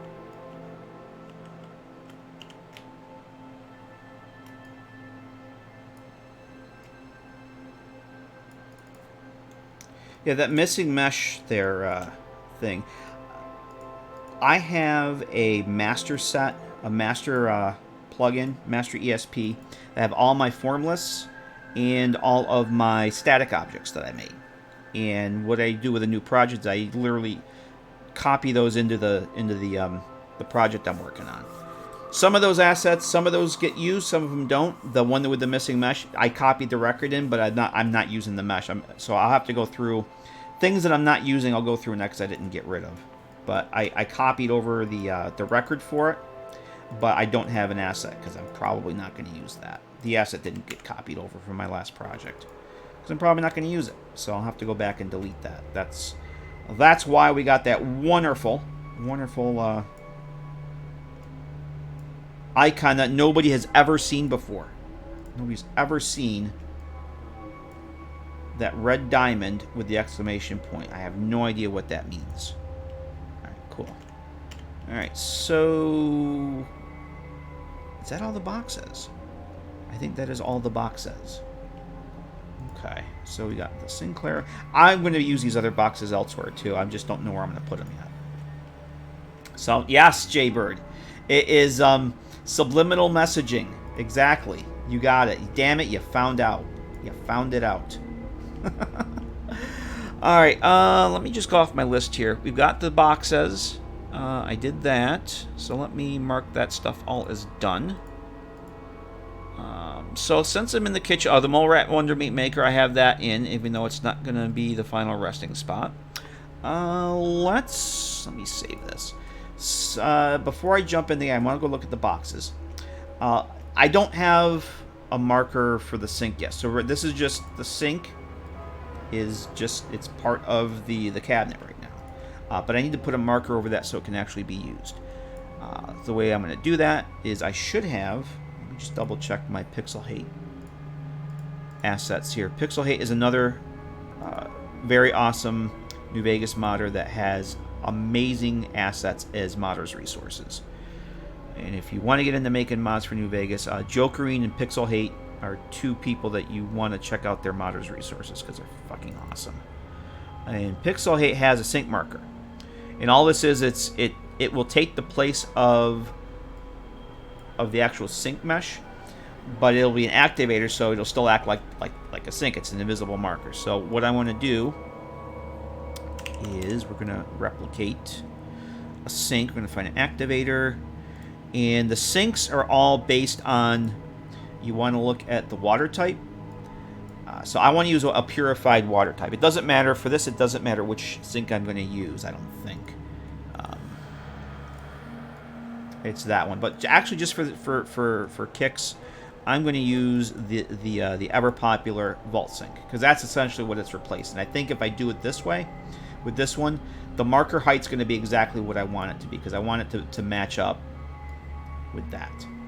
So we're going to replicate this sink, and we're going to change the mesh to use the invisible marker, but it's still going to be, as far as the game's concerned, it's going to act like a sink. You just won't be able to see it. We're going to put it over that. So in-game, it's like you'll be using the sink, but this is just static. So what we're going to do is the sink. And I've actually replaced the sinks with one of the Jokerine's meshes too. So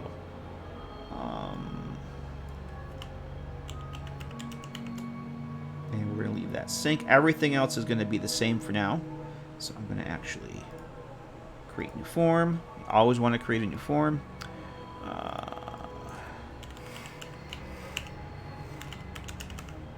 And there's ours. So what we got to do now is we're going to change the model from this wonderful metal sink. We're going to go and change it to the maca. And that is in the kitchen. Sink maca. It's literally just this blue thing that takes the place of the sink. Okay, but it's still got the water type and everything on it, so it's still an activator. And I have to turn markers on in order to see it. So drop that down on the floor. And I think I could just do it this way. Do you want to flip it around? We'll flip it around. And that's it. It does look wonky, like you can see it's like it's hiding the sink, but that's fine. That's just the way that the render and the GECK wants to display it. Like you can see right through it. It's nothing to worry about. I just want to make sure it's out far enough that I can actually interact with it. Let me check the collision on it. It doesn't actually show collision. So I'm going to pull this up. I want it above the sink so that you get the activation prompt properly. There we go. Alright, we're going to save that. And I turn the markers off and it goes away. Because without that, it's just, there's nothing there. That's not actually a sink. It's just a static item. So, I think I'm going to switch into the game. Now, I'm not going to change my desktop source capture to the game mode for tonight, because what happens is I usually forget to turn it back. And you guys get a nice black blank empty screen when I go back into the GECK. And you have to yell at me. So, the game may stutter. That's just the way OBS is capturing the action on the desktop source. The game isn't actually stuttering. I like to switch back to the game source to prevent that, but then I forget to switch it back because I'm an idiot. So we're just going to COC in DLC03 sink. And, well, there's one box. There's that. That actually looks pretty cool. The Sinclair box. Ooh, the Sinclair box looks pretty good. The only thing I don't like about it is I can't see the... Okay, that's something I might want to... Looking up and see the tape just kind of stops. It's supposed to represent it going around the other side. That's not the good. I gotta have to push those back. But otherwise, that looks... I'm okay with that. If they're lower and you don't see the bottom, that's fine. House box looks good. H&H Tools box looks good. So, yep, that looks fine. Did I do anything in here? Oh, I wanted to put some plants in these too. Some just static Vault 22 plants. But I don't know if we'll get that done tonight or not. Let me just make sure. Yep, Wonder Meat Maker. That works. I don't have the stuff. So there's our Sunset Sarsaparilla box. I'm okay with how that looks. That looks good. I really like how that... I'm sorry. I like the glue stain. What can I say? And the sink. That works. So that is all the good. Sierra Madre vending machine. That is over. It's all right next to the other vending machines. I wasn't sure where it was going to go, and I said, wait a minute, I have 2 vending machines in the kitchen. Can I put it next to those? And it fit perfectly right there, so that's where that's going to live. And I did put one of the, I think I have a house box out here. There's Muggy. Say hi to Muggy, everybody. But last time we set these up, the mugs, the coffee pots, the tin plates, all that stuff is all set up there. There's a house box that looks all the good. This is the magazine rack. So if I go out here, oh, actually we have. Let me just grab some random books, and I'll show you how that works. Big Book of Science, DC, Chinese Army Spec Manual. Now these are all the Fallout 3 skill books in here. I'm just going to grab a few of these. I'm not going to get them all. Duck and Cover, and we'll get the guns and bullets. Okay. And then in here, because they're chems, all the new Vegas skill magazines are in here. Like there's 10 of each of those in there. There's the Boxing Times. There's the where's Fixing Things?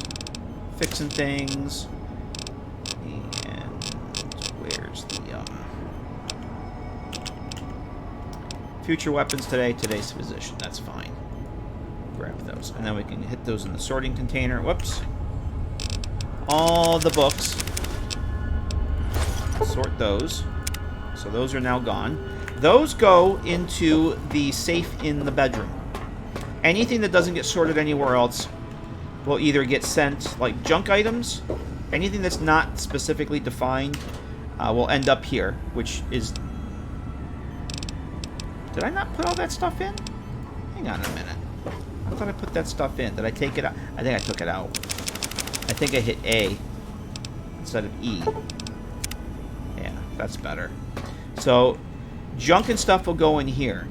And anything I have specified, like money, casino chips, certain miscellaneous items you get from like your Vault 13 canteen, for example, will get put in the safe. And all that stuff gets put in the safe. So all your Legion Denarius, your pre-war monies, your any of that kind of miscellaneous bobby pins, those all get put in here. So we're gonna grab one of each of those, and that should be good. And then we go over to the books and magazines, and we put all that stuff in, and we should have everything. Voila. So as you put the stuff in there, it'll show up. If I were to take out the Big Book of Science and the Duck and Cover, away they go. And take the guns and bullets. Bam. So you can fill that. You can put as many as you want in there, but as long as there's one of each book or magazine, it'll enable the display. So that's pretty much the only thing I got done since the last stream. Oh, Muggy. We got to get Muggy going at some point. Oh, I started adding some stuff down here too, but that's pretty much it. All right. So what I wanted to do is get this at least get this light set up. That should be pretty easy because all I got to do is replicate the stuff that's over there. Because we did this the last time. Adds a nice blue enclave light. Turn on and off. Oh, I did do one more thing. Speaking of lights, I did. I switched out. I did put a light in here for the shower area. You have the working shower. You have charisma and endurance boost for 12 hours. I thought this was a little dark over here, so the last stream we did set up a light. I used one of the yellow normal generic light switches. I just changed it. It's not animated, it doesn't do anything, but I thought it looked better than just the generic yellow one. But the light still turns on and off. And that's pretty much all I did. Although it feels like there was more. In the textures for those other boxes there. That was the big thing. So I wanted to get this replicated over here. And if I could get that done, and then we can start putting some junk up there, I'd be very, very happy with that. So let's do just see what else is on my list here. Because I'm looking at the time, the texture stuff took me a lot longer than I thought it would. So okay, I got the sink marker in. That's cool. We're actually already halfway through my list, believe it or not. It wasn't a very long list. The light, clutter in the reloading bench. Yeah, we should be able to get at least 2 more things on the list here knocked out. Alright. So, let us figure out. So I've already got, this is the on state of the light. So essentially what we've got here is, this is a trigger, which I'm going to want to duplicate. Does the light switch moment when you turn it? No, you got to have the you got to have the personality tape for those other ones. The personality backup routines. Yeah, it just clicks. It just makes a noise. Nothing fancy. We only need one light switch. Or actually, there's 2 light switches with personalities. I think that's plenty. I don't need any more. So this has actually got the script to turn the lights on and off. We're going to duplicate that. Hello there. It's good to see a friendly face. I almost took you for a raider, I did. Fart Clacker. Fart Clacker. Thanks for following. Clacker. How you doing? Hello there. It's good to see a friendly face. I almost took you for a raider, I did. And Nighthawk. Thank you for the follow. Hello and welcome. So that is the on state. I have the off state. I'm going to duplicate the off state here. So I have 3 components. I need the light switch too, or the actual light.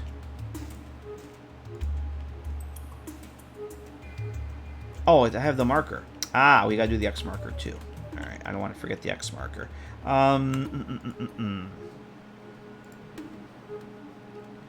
So we're going to duplicate this one.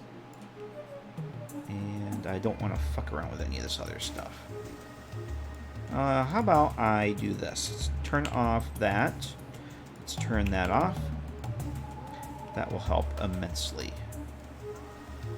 And can I turn off the fog here? Yes, I can. Beautiful. That's better.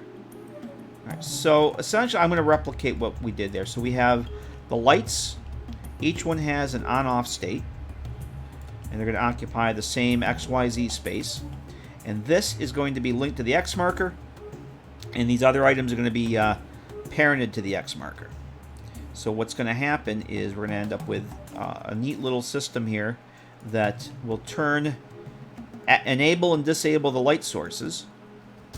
Or the light statics, rather. So it looks like the light's turning on and off. And what I want to do is get the same rotation.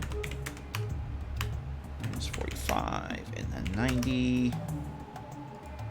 Rocket Boy, how the hell are ya? Good to see ya. Hope you're doing well, man. Why? Oh, this is 47. That should be 90. Hope things are going well for you.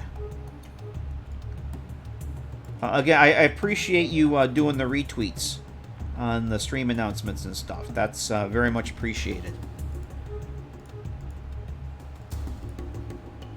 Let's see. So, before I do this, I want to get the X marker. So, we have all the pieces parts, except for the X marker. X marker, we kind of need that first. I'm also going to want to flip this around. And I'm going to shrink this up a little bit.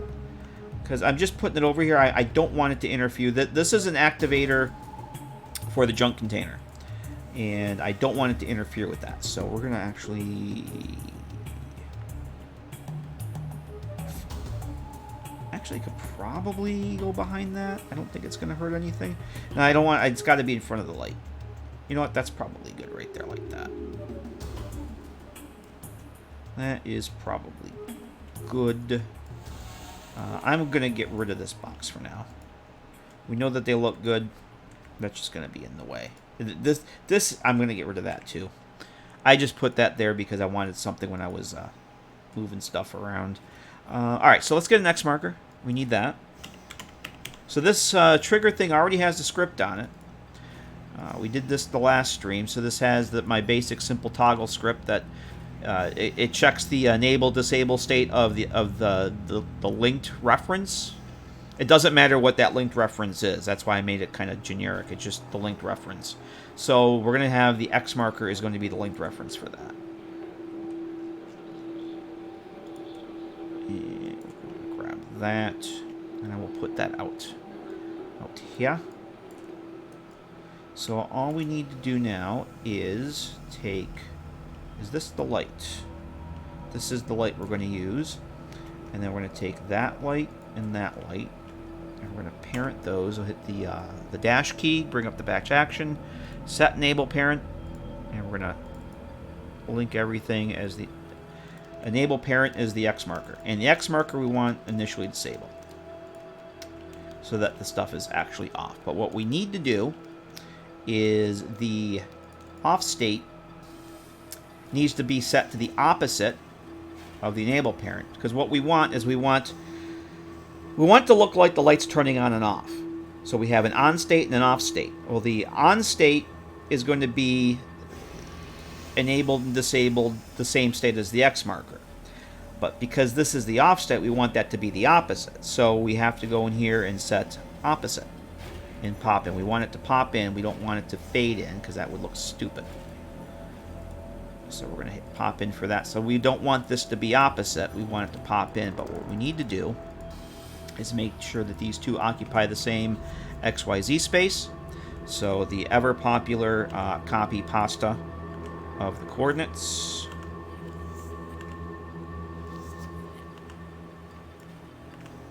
And that should do it.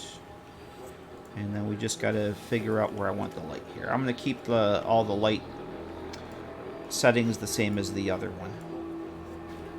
And the trigger has the activation sound already assigned to it, so we shouldn't need to do that. Now, unless I completely forgot to do something, which is a very good chance that I did. Did I give... I probably should give this a reference ID, shouldn't I? I did. Okay. Yeah, I like giving my markers reference IDs. It makes them easier to find. So we're just going to call this junk shelf light marker.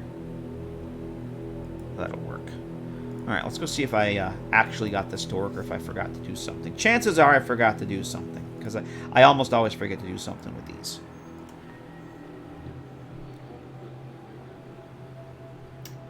I'd say 9 times out of 10 I forget something. Something stupid. Well, maybe not that high. 7 times out of 10. Alright, and... yeah, I forgot to do something. I completely forgot to do... what did I forget to do? I didn't do the linked reference. See? I knew I forget to do something. I did not make... I did not link... I linked the enable parent. I didn't link the marker... I'm sorry, the trigger to the marker as a linked reference. I knew I was going to fucking forget something. I told you. But you didn't believe me. I warned you. That's what I didn't do. So the trigger didn't find a linked reference, so it couldn't enable disable anything. Because I'm a genius. I told you. I told you I'd forget something. In my defense, at least I know what I did right off the bat. As soon as I saw that it wasn't working. There we go. That's better. Everything works. I think that's fine. Just a little bit more light over it. I might bring it up though. I kind of want there to be a little. Once we get stuff in the shelf there, the clutter, I want that to be visible. But the light works. I do want to bring it up though.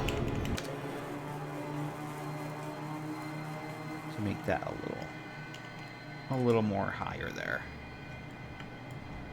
Let's go see how that works. Oh, I did want to. Oh, not that. I guess we're gonna have to set that back.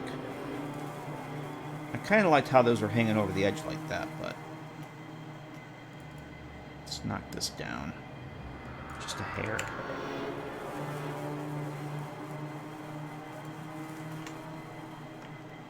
Yeah, I see now that's sinking into that. We don't want that.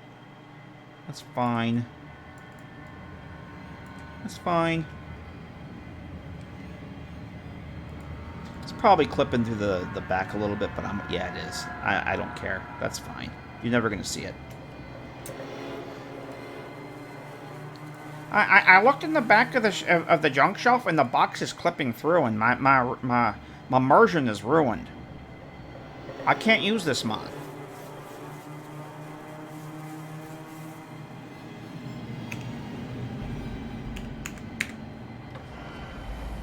Okay. Oh, that's better. Very, very subtle difference, but there's more light going into that shelf there, and that's what I want. Yay. So that looks pretty cool. Because I also want to go and test once I'm going to have to go and get the holotapes to get the light switches turned on, so I can test this with the different, because there's three light modes that you can do. They're all different colors. So like this is the default, and there's 2 other ones. So I want to test it with those and see how they look. So, but that's good. I'm okay with that. All right, so I can knock that off my list. Nice. So I guess the other thing to do is going to be put some clutter on that shelf. And I have a list of things that I might want to use. So this is a junk shelf. And I mentioned before, this container this trigger activates this container here, where junk items get sorted to. Junk items are anything that's not like a crafting item.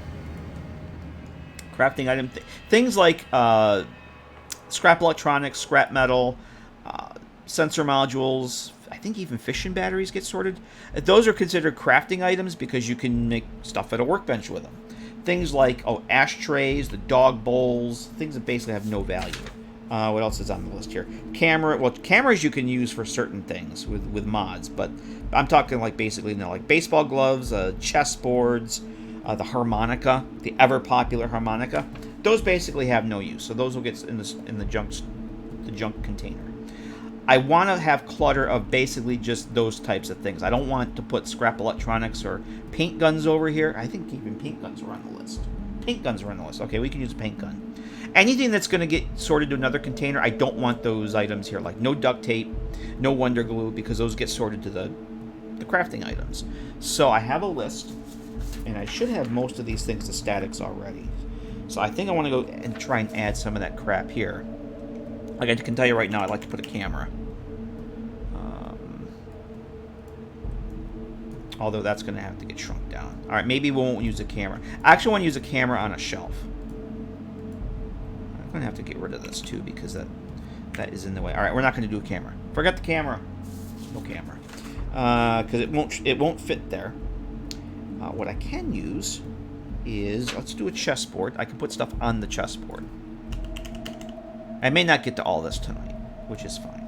I actually do have other chessboards. Okay, see, even this is going to have to get shrunk down. But we can do, maybe, is flip it. Shrink it and flip it. It's going to have to get shrunk a little bit to fit, but that's fine. But while I'm thinking of chessboards, you know, I'm okay with that. Nope. Because I could put stuff laying behind it too. No, come on, goddammit. Put it in the back. Because I could put stuff behind it and in front of it. I'm okay with that. While I'm thinking of chest, do I not have my other chessboards in here? Really? I didn't put my... Oh. Okay. I have a chessboard set that I wanted to put in here. That I made. Did I not bring those assets over for this? Let's go take a look. I made several different kinds of chessboards as some clutter items. And I didn't bring those in. How about that? Alright, then I might have to restart the GECK. Or I may not even bother with those tonight. But let me get them over here. I made this really cool chessboard with robots on it. And I gotta figure out where I last used that. I know I used it. Hang on a second. I used it in the Capital Wasteland Hideouts, which I still have to get finished. I'll have 2 cells left of this. And I can call it done. But I wanted to work on this. But let me... No. Oh, hang on a second. I wonder if it's still under the RRTV stuff. Games. I do have them in there. Alright. They're in here, I just didn't bring them in. I'm telling you right now, I'm going to use the robot one. So it's a chessboard, and I went and put, I put Mr. Handy's, Protectrons, and the Sentry Bot. And on this side, I replicated the Mr. Handy's. but I swapped the texture on them so they're Mr. Gutsies. And then we have different protectrons in another secure or another sentry bot. So we're going to use this because of the robotics angle.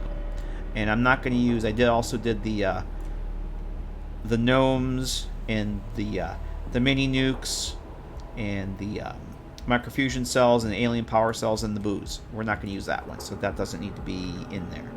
And the Nuka-Cola bottle cap checkers. We don't need that. We do need this one though. So it's just not in there. It's not in the game. So what I need to do is open this back up. Because I wanted to go put that in the lounge area. Where am I here? That is the wrong checkpoint.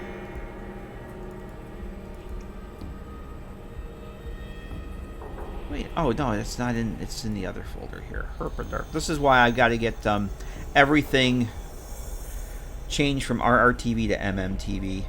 I probably should just left it. It doesn't really matter. But I'm trying to. I like things to be consistent, and they're not consistent. Because then when they're not consistent, I can't find what I'm looking for. As we just found out. Alright, so we're going to put that in there.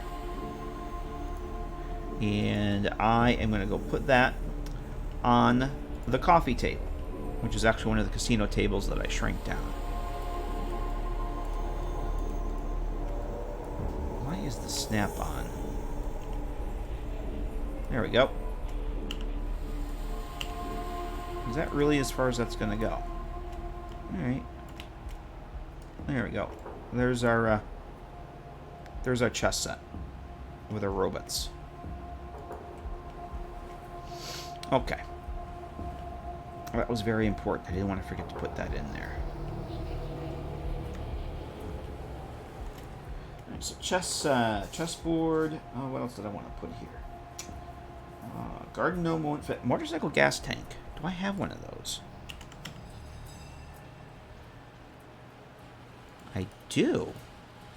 Oh no, that's definitely not the one I want. I might have to make a motorcycle gas tank. Motorcycle static. I don't have a static one of those, huh? That's definitely not going to work. Paint gun paperweight. I know I have a paperweight. Actually, let me take a look at things I know that I have that I made statics. Do I have a paperweight? I don't see a paperweight. Now, there's something else to mention that if I don't see it here either. Operation Anchorage has a whole bunch of stuff that's already made statics. DLC02 and then static. So if you're no, not NVDLC, just DLC0. Yeah, DLC02. NV is for New Vegas. DLC2 Operation Anchorage. As you're going through the simulation, you notice there's a whole bunch of stuff you can't pick up. They made a lot of the miscellaneous items. They made static versions of them. So if you're doing a cell and you want static items, before you go and make your own records, look under the DLC02 statics, and there's a good chance that you're going to find there's all this shit here. I mean, there's the clipboards, coffee mugs, crutches, drinking glasses, fishing batteries. I think they even might have had... they don't have a sensor module, but they got pre-war books. All this stuff is here, and it's all part of the game. You just have to drag it in there. You don't have to make any new records. You don't have to do anything. It's a big time saver having this shit in here already. So I'm looking to see if there's anything in here that we can use, and I'm not really seeing a whole lot. Tin cans. I could probably put a tin can in there. Turpentine. No, we don't want that. Harmonica. I mentioned the harmonica earlier. So let's go through and use the stuff that's already made for me before I go worry about making new stuff. Now, I've got to actually also remember to add... What we're going to do is we're going to get all this clutter in here. That's why I don't want to get a whole lot. I have to parent this like we did with the light. Parent this to an X marker that's going to control the enable disable state based on what's in the container. So the end goal is that... initially, this stuff's going to be disabled. And when the stuff gets sorted or you put it into the container, which is actually going to be activated from the orange box that's now hidden, once you put the junk in, the stuff on the shelf's gonna enable. So it looks like you've got stuff on the shelf. And I've still got to get this. I'm pretty sure I don't have the script on this yet. No, I don't have the script on that yet. So we got to get all that stuff set up. Let's see. So that's basically what I'm doing here. Just trying to get all this stuff set. Now cigarettes actually are on the list here.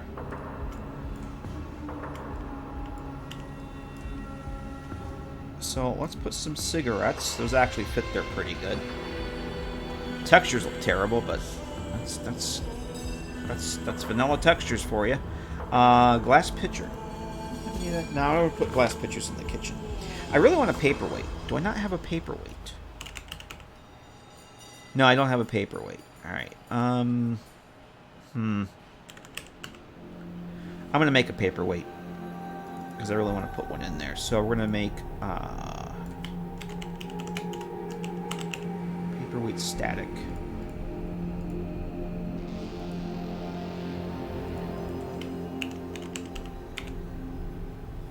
Static, and then I'm hoping it's under junk. I probably should have looked. Junk. Paper. It's not. Is it really not under paperweight? Seriously, game? Now we have to go find what the hell the mesh is for the paperweight, because I don't know. Let's see. Where's my misc items? Paperweight is in... Oh, clutter, junk, whetstone. Oh, that's right. It's actually called a whetstone. Wah, wah. If I just kept going down that folder, I would have found it. Alright, so clutter, junk, whetstone. There we go. There it is. Paperweight, 1 each.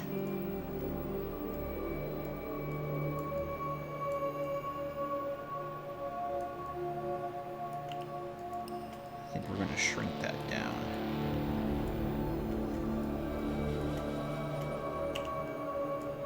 And then we'll probably put something else on that.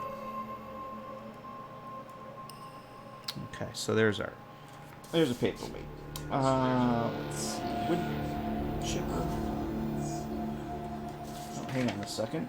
I just unmuted my laptop and I didn't want to hear myself. That would be terrible. So, dog bowl conductors or junk? Oh, I have conductors. I definitely have some conductors. So apparently conductors are just junk. They're practically junk. What if I did this? Nope, not that. Not that. That.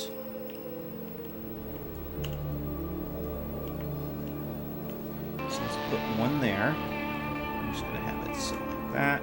And we'll do another one. So there's not a lot of space on here, which is fine. Put those there like that. Actually, can this fit in behind here? No, it won't. I'd like to have this one kind of peeking out from the back.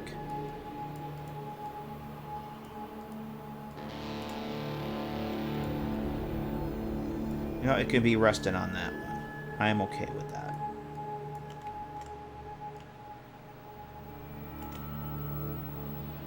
It's going to clip into that a little bit, but I don't care. I do care about clipping into that, though. Alright, cool. We'll move that over there, so we got a couple of conducers. Well, let's pull you out. There. And having them different sizes too, that little variety. So we got that. I already have a paint gun on the other shelf, so I'm not, and I don't think one would fit in there anyway. What do I got here? Ashtrays. We have the cigarettes. Do I have an ashtray? I don't think I have an ashtray. There's one with smoke, but I don't want that. Ah! Operation Anchorage for the rescue.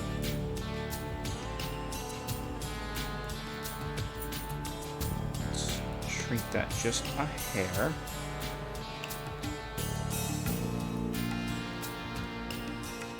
This is actually floating a little bit. That's not the good. Yeah, see, that's clipping in there now. So we're gonna... It's gonna clip in the back a little bit, but I don't care. It's fine. Don't worry about it.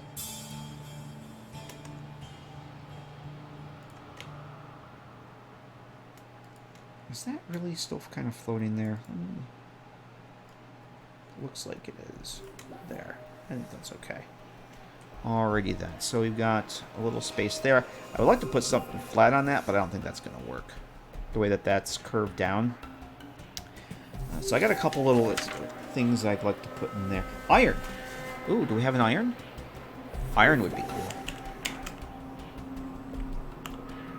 And I have static iron. There we go.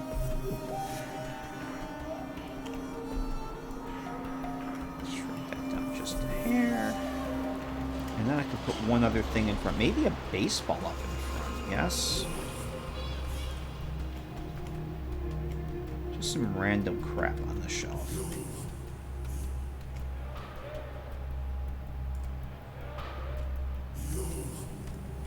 Baseball. I know baseball. I have baseball glove was on the baseball was on the list, but I didn't put it. I have a list here of things. I went through and sorted all the junk into the container just to make sure I was getting an accurate representation of what would actually be in this. I didn't want to get things that were going to be sorted to another container because that would look kind of dumb. Oh yeah. I play the Mark Morgan stuff when I'm doing these streams because they're less apt to get the VOD muted. And plus, I just really like the Mark Morgan, the Vault Archives. It's good. It's good modding music. Very good modding music. Oh, Sunset Sarsaparilla bottles are on the list, but those are going to go in the kitchen, so I'm not going to put those. I have... Oh, you know what? Will a roller skate fit? I don't know that I have a roller skate. I don't know if a roller skate will fit. No, a roller skate will not fit. Or I don't have a roller skate. I don't think it would fit anyway. Oh yeah, the Mark Morgan stuff is great. And I've modded it into... in the past, I modded it into Fallout 4, and I've actually... Since I started playing TTW, I modded it into the Capital Wasteland, because it's so good. Nitrogen tank. Yeah, it's good stuff. I really like it. A dog bowl. I think a dog bowl would work. Do we have a static dog bowl? We have a dog. We actually have a static dog. We have static dog meat. Where the hell is this even used?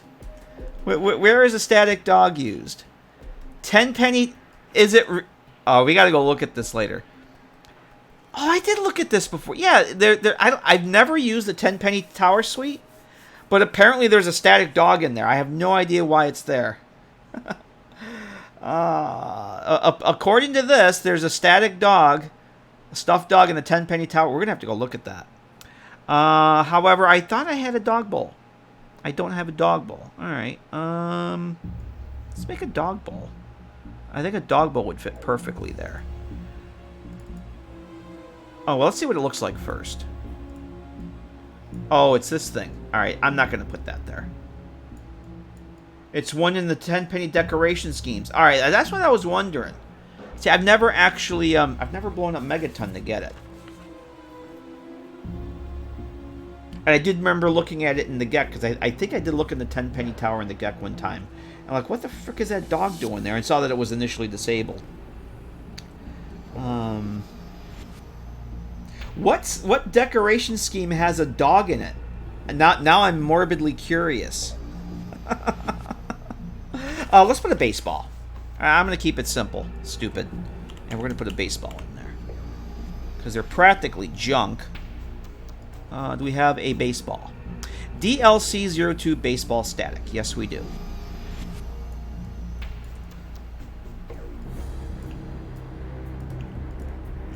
Okay. So we have that. Minoc, how you doing? You know what? Actually, Minoc, how the hell are you? It's good to see you. I am doing very swell. Hope you are. I think we'll double up here. We'll put the baseball in the ashtray, and that leaves me space for one more thing. I'm just trying to think of what would fit. I don't know if the roller skate. I don't think the roller skate would fit there. I could put a bottle there. You know what? Let's put an empty bottle there.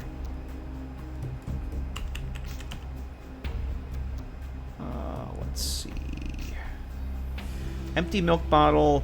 Ah! Empty whiskey bottle. Let's do an empty whiskey bottle. That will be perfect. And it's translucent. You can see the iron behind it. Let's turn it this way, though. So it's angled differently than the iron. I think I like that. I think that's good. Let's see.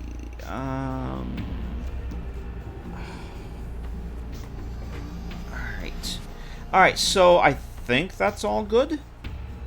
I think that's all what we want. Let me go take a look in game. Before we get anything else done, let's go see how that looks in game. Make sure that nothing's floating. Make sure that it all looks the good.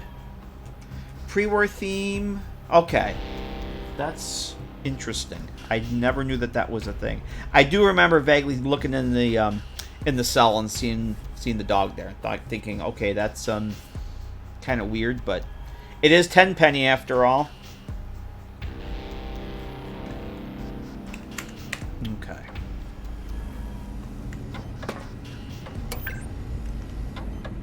I'm okay with that. Is that that looks like it's still kind of floaty to me. It's hard to tell.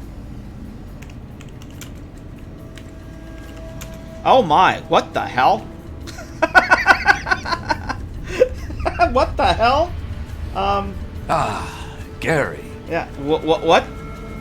Look at this. I'm doing free cam, and Gary! yeah, what happened to Gary? What the actual fuck was that? That was... Okay, that was weird.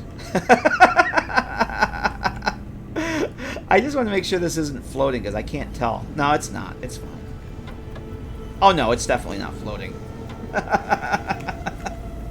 Okay. I am okay with that. That was weird. That was super, super weird. It does just work. Hey, Moistly Drunk, how are you? Alright, that works. Yeah, I don't want to put a whole bunch of clutter on here just because having to parent that to the marker and everything. I just want a little bit there. Just enough to indicate that you have stuff in the container. And that's what that does. So, we're going to quit out. In the past, I've added all kinds of clutter to stuff, but this is fine. This is fine. Yeah, the intact garden gnomes are nice little clutter like that. Yeah, trucks would be good too. Actually, that's actually not a bad idea. Do I have a truck? I would actually rather have the truck other than the I do, than the cigarettes. Let's change this up a little bit, because I'm not a smoker, and this would be the first cigarette item I've ever used in a mod. Because I don't smoke, so I don't put cigarettes and stuff in my mods. It's nothing I ever considered putting in. So I like the idea of putting the truck in. Of course, they only have a texture on one side, so there it goes.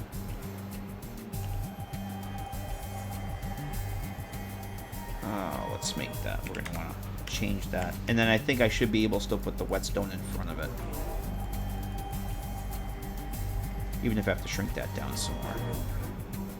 Stuff clips in the back, that's fine. I don't care.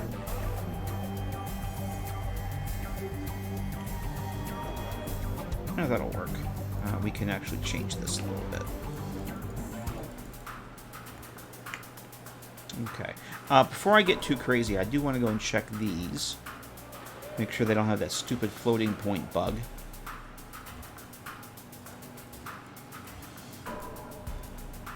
That adds, so yeah, like, instead of being 90, it's 89.99999. Thank you, GECK.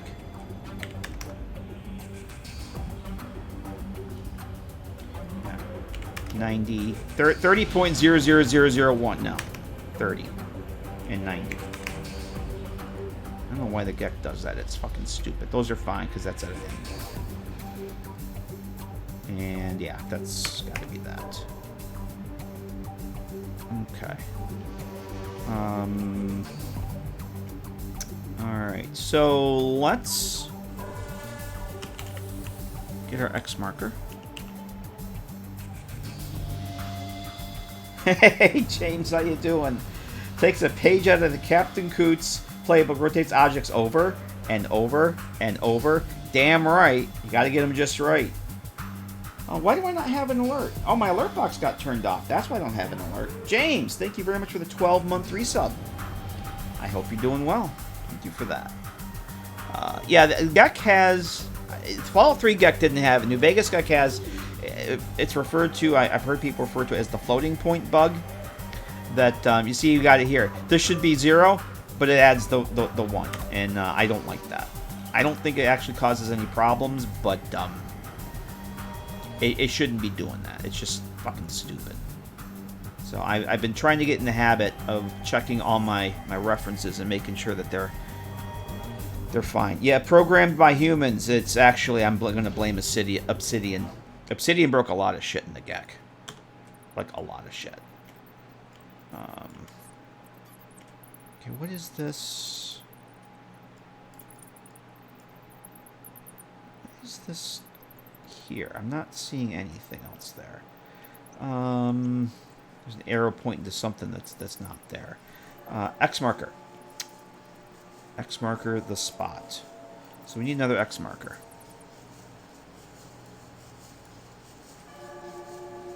Like if I just rotated this evenly. Okay, that one's fine. Sometimes it works as intended, but sometimes not. So we're going to set this initially disabled. And we're going to give this a sink, junk. Actually, junk,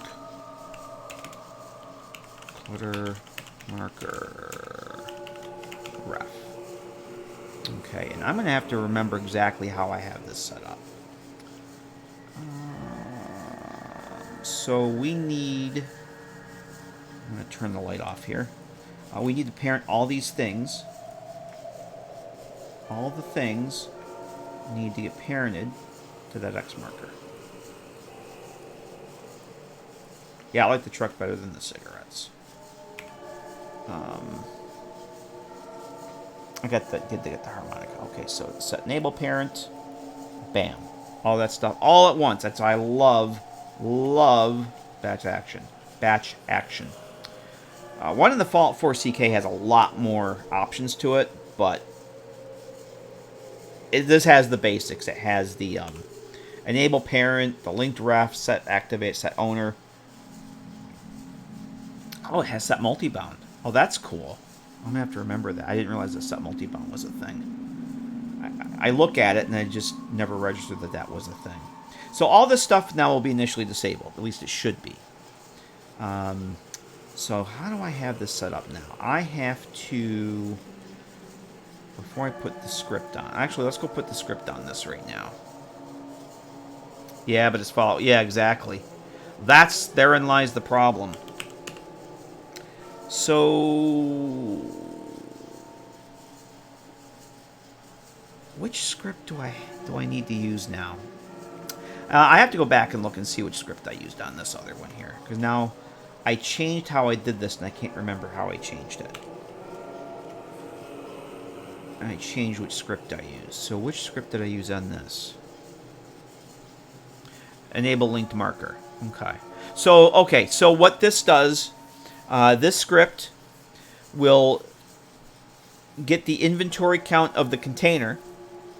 On close, get the inventory count. And if it's greater than 0, enable the linked marker reference. And if it's 0, if it's equal 0, disable the marker reference. So essentially when you have stuff in the container, enable the linked reference, which will be the marker. And when it's empty, disable it. So that is, in fact, the script that I need.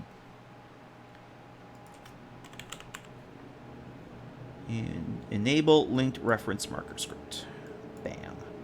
And then we want to make sure that I link the reference, which is that. So the linked reference will be the X marker, and all this junk here should be enabled to the... why is that going... Okay, that's weird. Just want to double check here. Enable parent. Ah! Okay, so for some reason... Did I click the wrong fucking marker? I think I did. I think I did. I gotta do this again. I think I clicked the wrong X marker.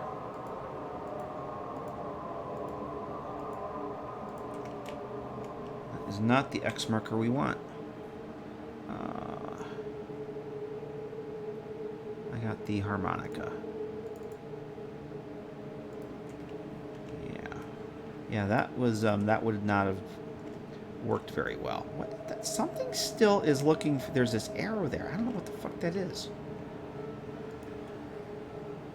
There's still this arrow that's pointing to something. I have no idea what that is. Oh, I think I know. Hang on a second. I gotta refresh. It's this, because I had, it's that. That's what that is. I had hidden that. Let's see. All right, let's go try that out and see what doesn't work. Because you know damn well something's not going to work right. I'm going to forget to do something. So, because that's how I roll. What time is it? Yeah, I think this is going to be the last thing I get to do tonight because I'm going to have to wrap it up soon. I'm getting tired too. Only reason to touch 4 years because sim settlements. Otherwise, you stay away from it. See, I wouldn't even touch it for that. Anything with settlements in the title, that's kind of why I ditched that game. Well, other reasons. Alright, so let's turn the light on here first. So we have nothing. But if you're having fun with it, that's all that matters. So that's that. So we have nothing. Do I have the... Alright, it doesn't matter what I put in here. It's not restricted, so... It doesn't check to see. As long as there's something in the container, it doesn't really... It doesn't matter. I'm not concerned about... oh, you're putting a gun in there. I don't care. But it works. Something in the container. Ah, I know another thing I got to do. One other thing we got to do to make this complete. Because right now, what I want to happen is that when you sort items... Let's find something that will actually sort in there. When you sort items into the sorting system, and things end up in that container. Like I know the baseball and the ashtray and the baseball glove will go in there. The other stuff will not. What I want to happen is that when stuff gets put in the container by the sorting script, I want that clutter to be enabled. And right now, it is not. Right? The stuff will go in there. But because the script looks for an on-close event when you manually open and close the container, like if I take this out now, see, the on-close, when the container closed, it checked, yep, I've got stuff, I'm going to enable the clutter. We got to go and add a line to the sorting script. And then we can call victory on that. And the way we do that is we come over here. Hot reload is one of the best things ever. You can actually open up a script in Notepad++ and do your editing and compiling from this. So when I make the change here, we're going to go and save it. It will compile in the GECK. So I don't have to go and mess around with the nasty stuff in the GECK. I just need to find where I have to put this now. So that's the junk container. Everything else goes in the junk container ref. So I think it goes in here. Everything left behind in the sorting containers goes in the miscellaneous reference. So this is the sorting the junk container here. Yes. Junk container ref. Okay. So all I need to do is we need to get the reference name of that marker. This is why... Oh, fuck, I misspelled it. God damn it. Create new form? No. Yes. I had 2 L's in there. Alright, so we want to take this. We're going to go back to our script. And all we're going to do is going to add a line in here. And that's going to be that enable. So when something gets put in that container, this is the final sorting line of the bulk of the stuff that gets put into the sorting containers. The sink junk reference container is the junk shelf. So when stuff gets put in that, this line should enable the marker. And we'll hit save and double check and make sure that we didn't get any errors. Nope. Once it tells you that the script compiled, you're good to go. And so I think that we're good to go. So let's go give that a whirl.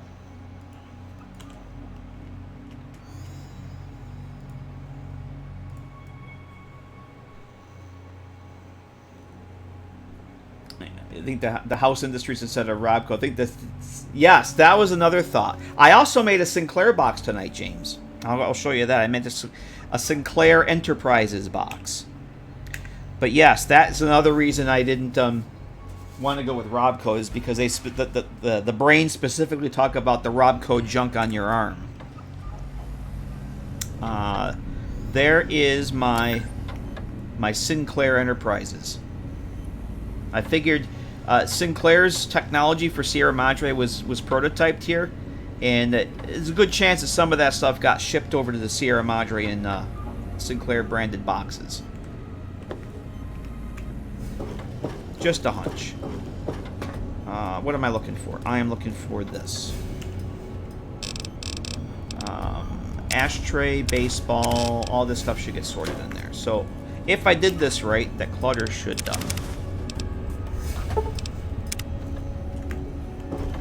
His company was never... Oh, and it worked. His company was never named anywhere that I could find, so I figured, well, House has House Industries. What would Sinclair have? Sinclair Enterprises sounds good, so... Yeah. I don't know that it actually is ever... I don't think his company was actually mentioned. It was just he was mentioned by name, never his actual company, so... I also got the H&H Tools Company box over there, too. That worked. It just worked. So if I take that out... Clutter goes away.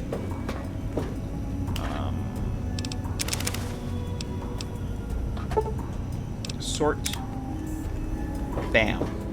It just works. It just frickin' works.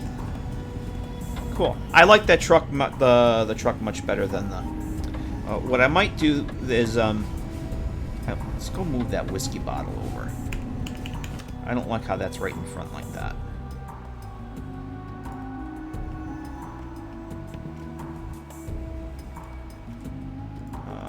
Whoops. I can't, hide that again. Yeah, I think that's better. It was right in front of the, I had the space over here. Let's move that down there. The whiskey. I might even be able to find something to put in front there, too. A little bit more space. But I'm not going to do that now, because I'm getting tired. And I am going to knock this off the list. We'll go take a look at that in a second. I just want to... Junk shelf clutter. Done.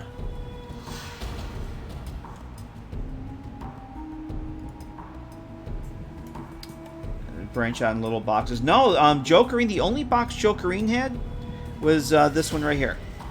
This is a closed cardboard box. This is actually the cardboard box that's on the reloading bench.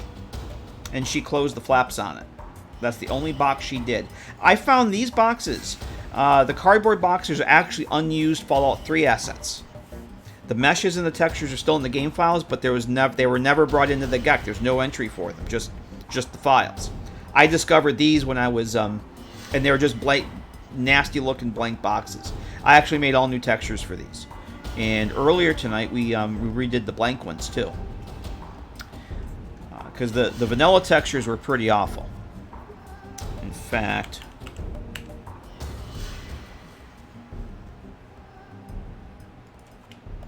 We also did a Sunset Sarsaparilla box earlier, too.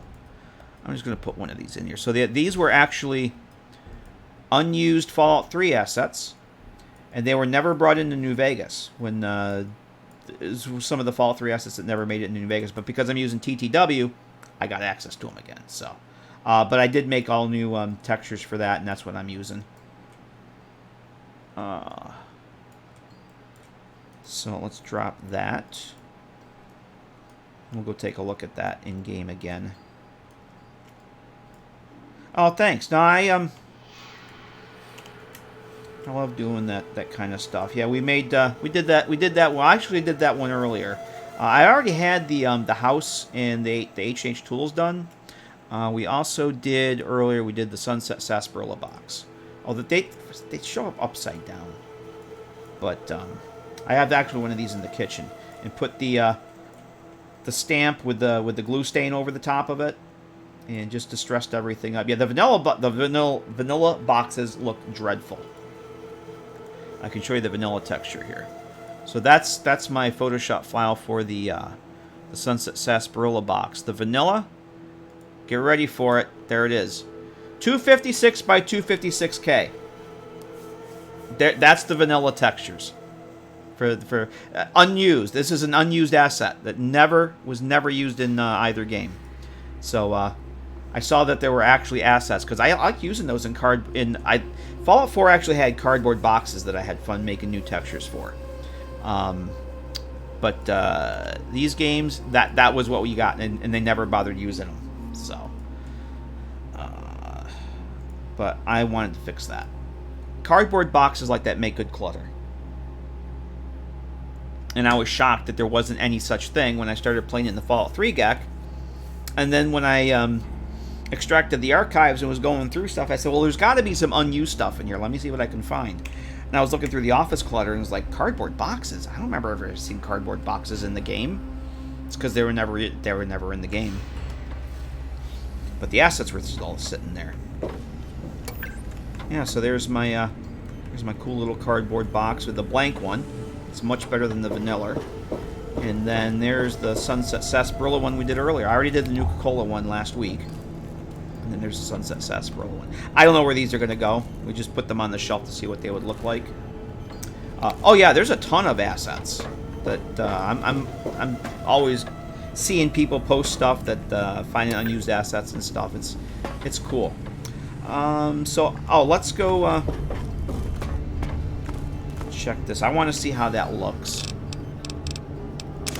Let's just go with our things again. Okay. Bam. That's much better. That is much better, because that was just too much in front of the... It's just a little thing of like blocking the iron like that. When there's that empty space there, we got to fill the empty space. That looks much better. Yeah.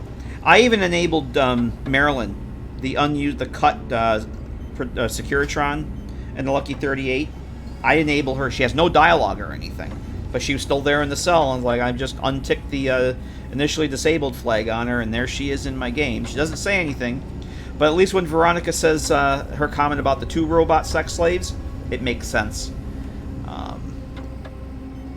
Yeah, I'm happy with that. I'm pretty okay with that. So I think that is good, very, very good. The sink. Yes, we got the sink. Let me get a screenshot here first. I need to get a screenshot of this so I can put that on the Discord so Mick knows that I actually did that. Oh, coffee mugs for Muggy. I don't know if you guys were, those of you guys who were not here for the last stream, we set up the clutter for Muggy, right? So if things for Muggy will get sorted. Let me show you here. So this is where I moved Muggy to. So coffee mugs, coffee pots, the ceramic and colored plates, and the tin plates all have their own storage. Those are the items that Muggy will break down for you. The coffee mugs in particular, or the coffee cups as he calls them. Do I have those? thought we had for crafting cooking supplies. No. Where's the crafting supplies? Crafting supplies. Coffee mugs. So we have 5 coffee mugs, right? So if I put those in here, we'll go sort the coffee mugs.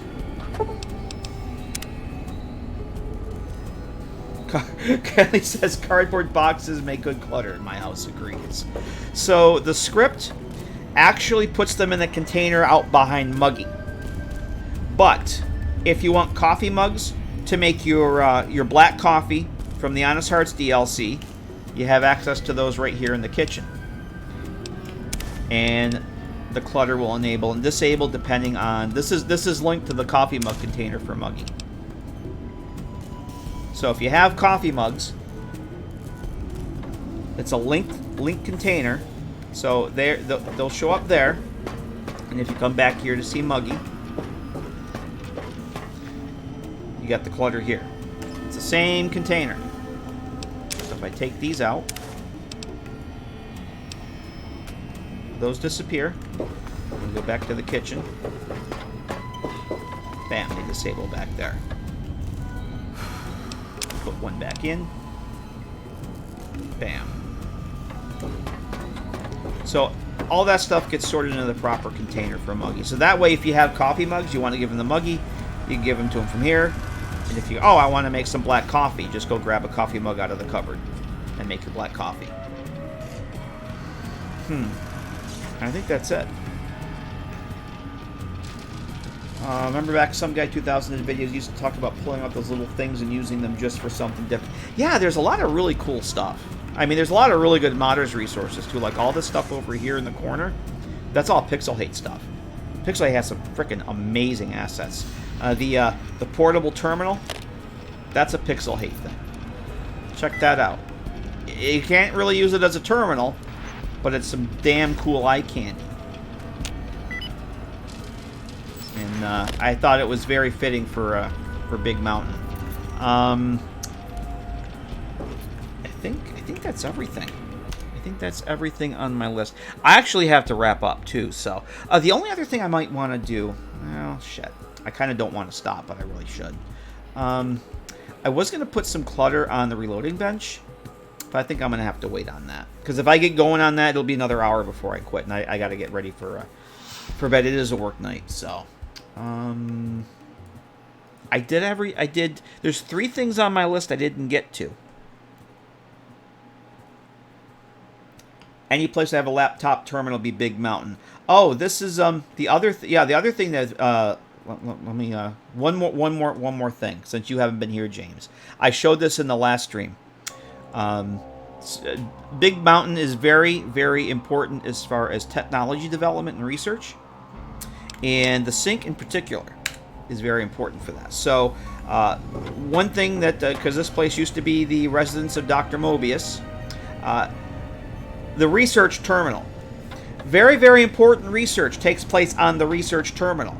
Behold. Yes, the research terminal. Extremely important. Technological research done on the research terminal. That's a thing. Very important work. That's another Pixel Hate resource. Yeah, all I did was bring the assets in and relink the meshes and everything, but it's pretty cool. It's some pretty cool stuff.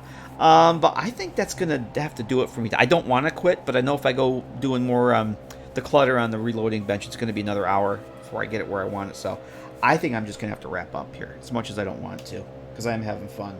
We're actually getting a lot done. If the textures didn't take if I didn't spend so much time on the textures, I would have gotten to the other 3 things on my list, because they might take an hour to an hour and a half total.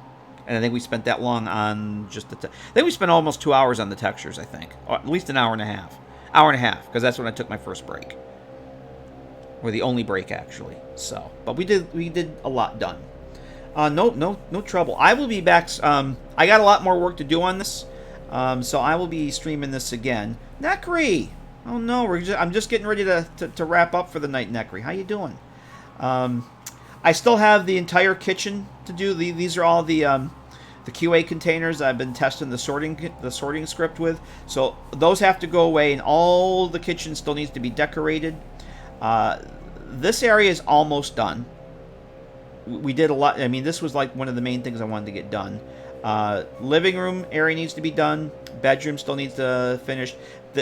Every room needs some work on it. Like this, I'm going to leave the brain tank room pretty much as is. I didn't want to touch this because it's so quest related. I didn't want to mess with this stuff. I do want to put some clutter in there, though. I am going to put a desk and some other clutter and whatnot. I haven't decided what, but that's going to have just the least amount of work done to it. But this area needs a lot of work. I still have the hydroponics room. The plant growing room is, I'd say, 3/4 of the way there. I've got the new hydroponic bays and the plants all moved in there. This corner needs a lot of work. I was going to show you this earlier. The sink, the talking sink, I replaced that with one of Joe Green's meshes. The cabinet sink. I think the actual sink needs to be kind of special. So I got that. And the other thing that was on my list tonight was I wanted to put some of the Static Vault 22 plants in these planters over here, because Joe Green has this really nice watering can, and I have some other cool little gardening type assets to put in there. But I just think a few of the Vault 22, the static ferns, would go in there. Oh yeah, catch the vibe. I'll be putting the highlight up before I go to bed tonight. That's the other thing I got. After every stream, I go through and I make the highlights. I basically chop out the intro, outro, and the break stuff. So it's just the stream. The pinto bean thing, no, I didn't. And Necri, I actually had it happen to me too, on these very ones. The first time ever I had it happen. So I totally believed you. I'd never seen it up until about 2 weeks ago. I was testing this out and like, oh, I experienced the thing. Yeah, it totally didn't. They didn't respond properly. All the other plants do. So, yeah. I knew you weren't making it up. I'd never run into it, but now I have. Now I have. But yeah, I got a lot of work to do on this. So, and like I said earlier, I've got to get this done so I can get. I have to actually play Old World Blues with this before I can release it, before I can use it for Courier Gary. Gary? Haha, Gary. It's going to be a long time before Gary gets to the big mountain. But I want to get this done because I have other stuff I want to work on. I still have the Capital Wasteland hideouts. The 8-player home, little mini player homes that I've been working on. I have 2 cells left to do.